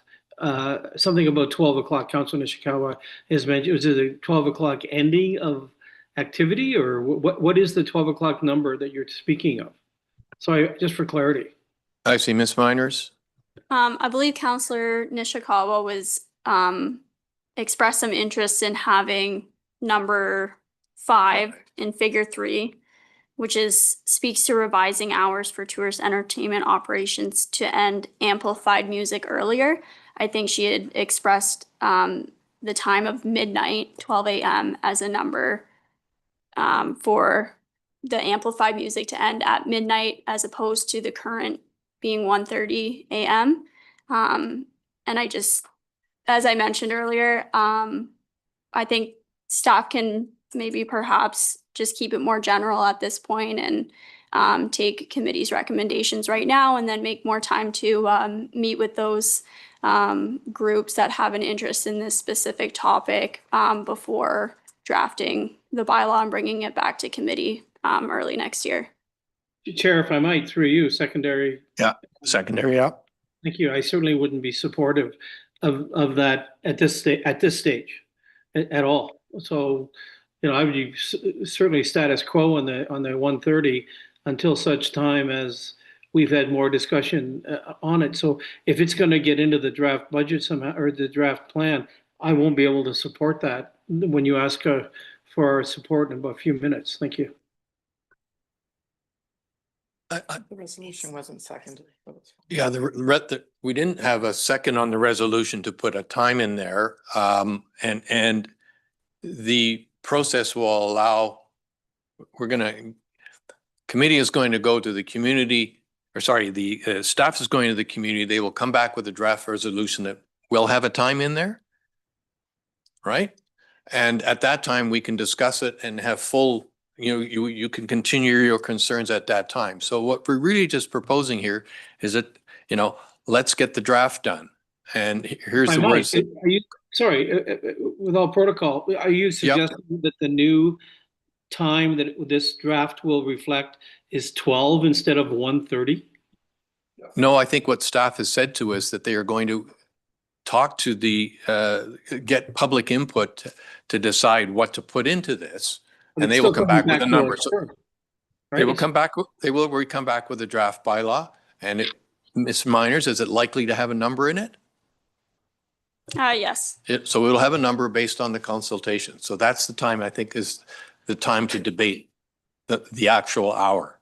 Well, is it not fair though? Sorry, again, but is it not fair to ask what is that time? I mean, currently it's 1:30. No, I'm not hearing anyone say, let's change it. So is it going to remain 1:30 until such time as it's discussed that it could be 12 or 1 or whatever?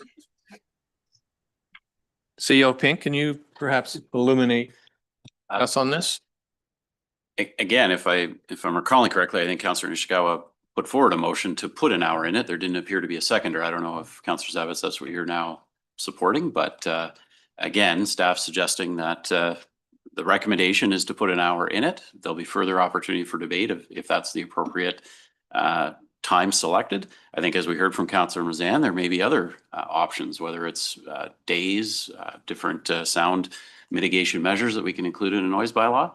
Committee will debate that when this matter returns, before it's even circulated to the community for their comments, and yet another opportunity to debate and discuss. But if committee wishes to direct staff at this time that it wishes to see a particular hour, whether that's 11 p.m., midnight, or 1 a.m. or otherwise, Again, the route I would suggest you to do that is to put a resolution on the floor with a mover and a seconder. Councillor Zavitz, further comments? Well, thank you. And again, so my presumption is, again, I'm going to say that it would be the existing status quo time of 1:30 until such time as it is actually changed. So I'm not hearing that. I don't know what that time is going to be.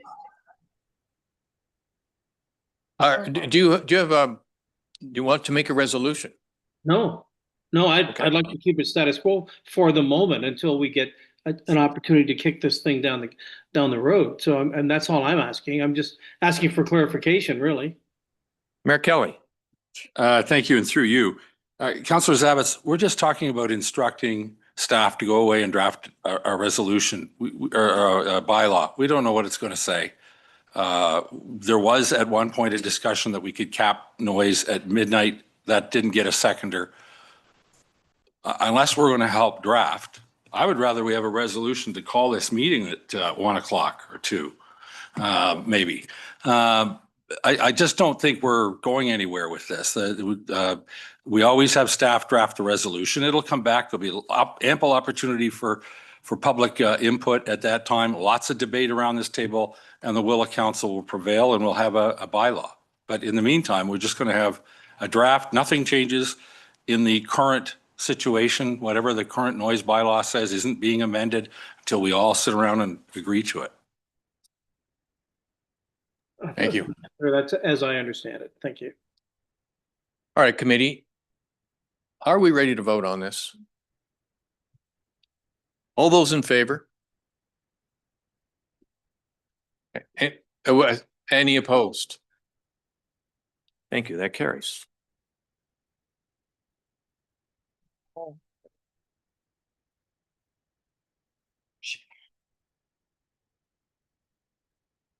All right, the next is staff delegated approvals. We had 8 residential, this is for OLT. Do we have enough? Sorry, any update on OLT? Don't think so. We have a OLT hearing tomorrow on a motion. All right. And the delegated staff approvals, November 1st to the 30th. Is there anything on that? The numbers are here. We did site plans 8, residential 0. Or 8 residential, so.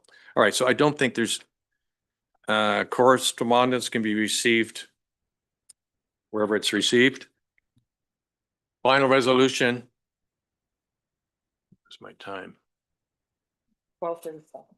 Moved by Mayor Kelly, seconded by Councillor Edwards. Be it resolved that planning committee meeting adjourn at 12:37 p.m. and that the next regular planning committee meeting will be held on Thursday, January the 15th, 2026 at 9 a.m.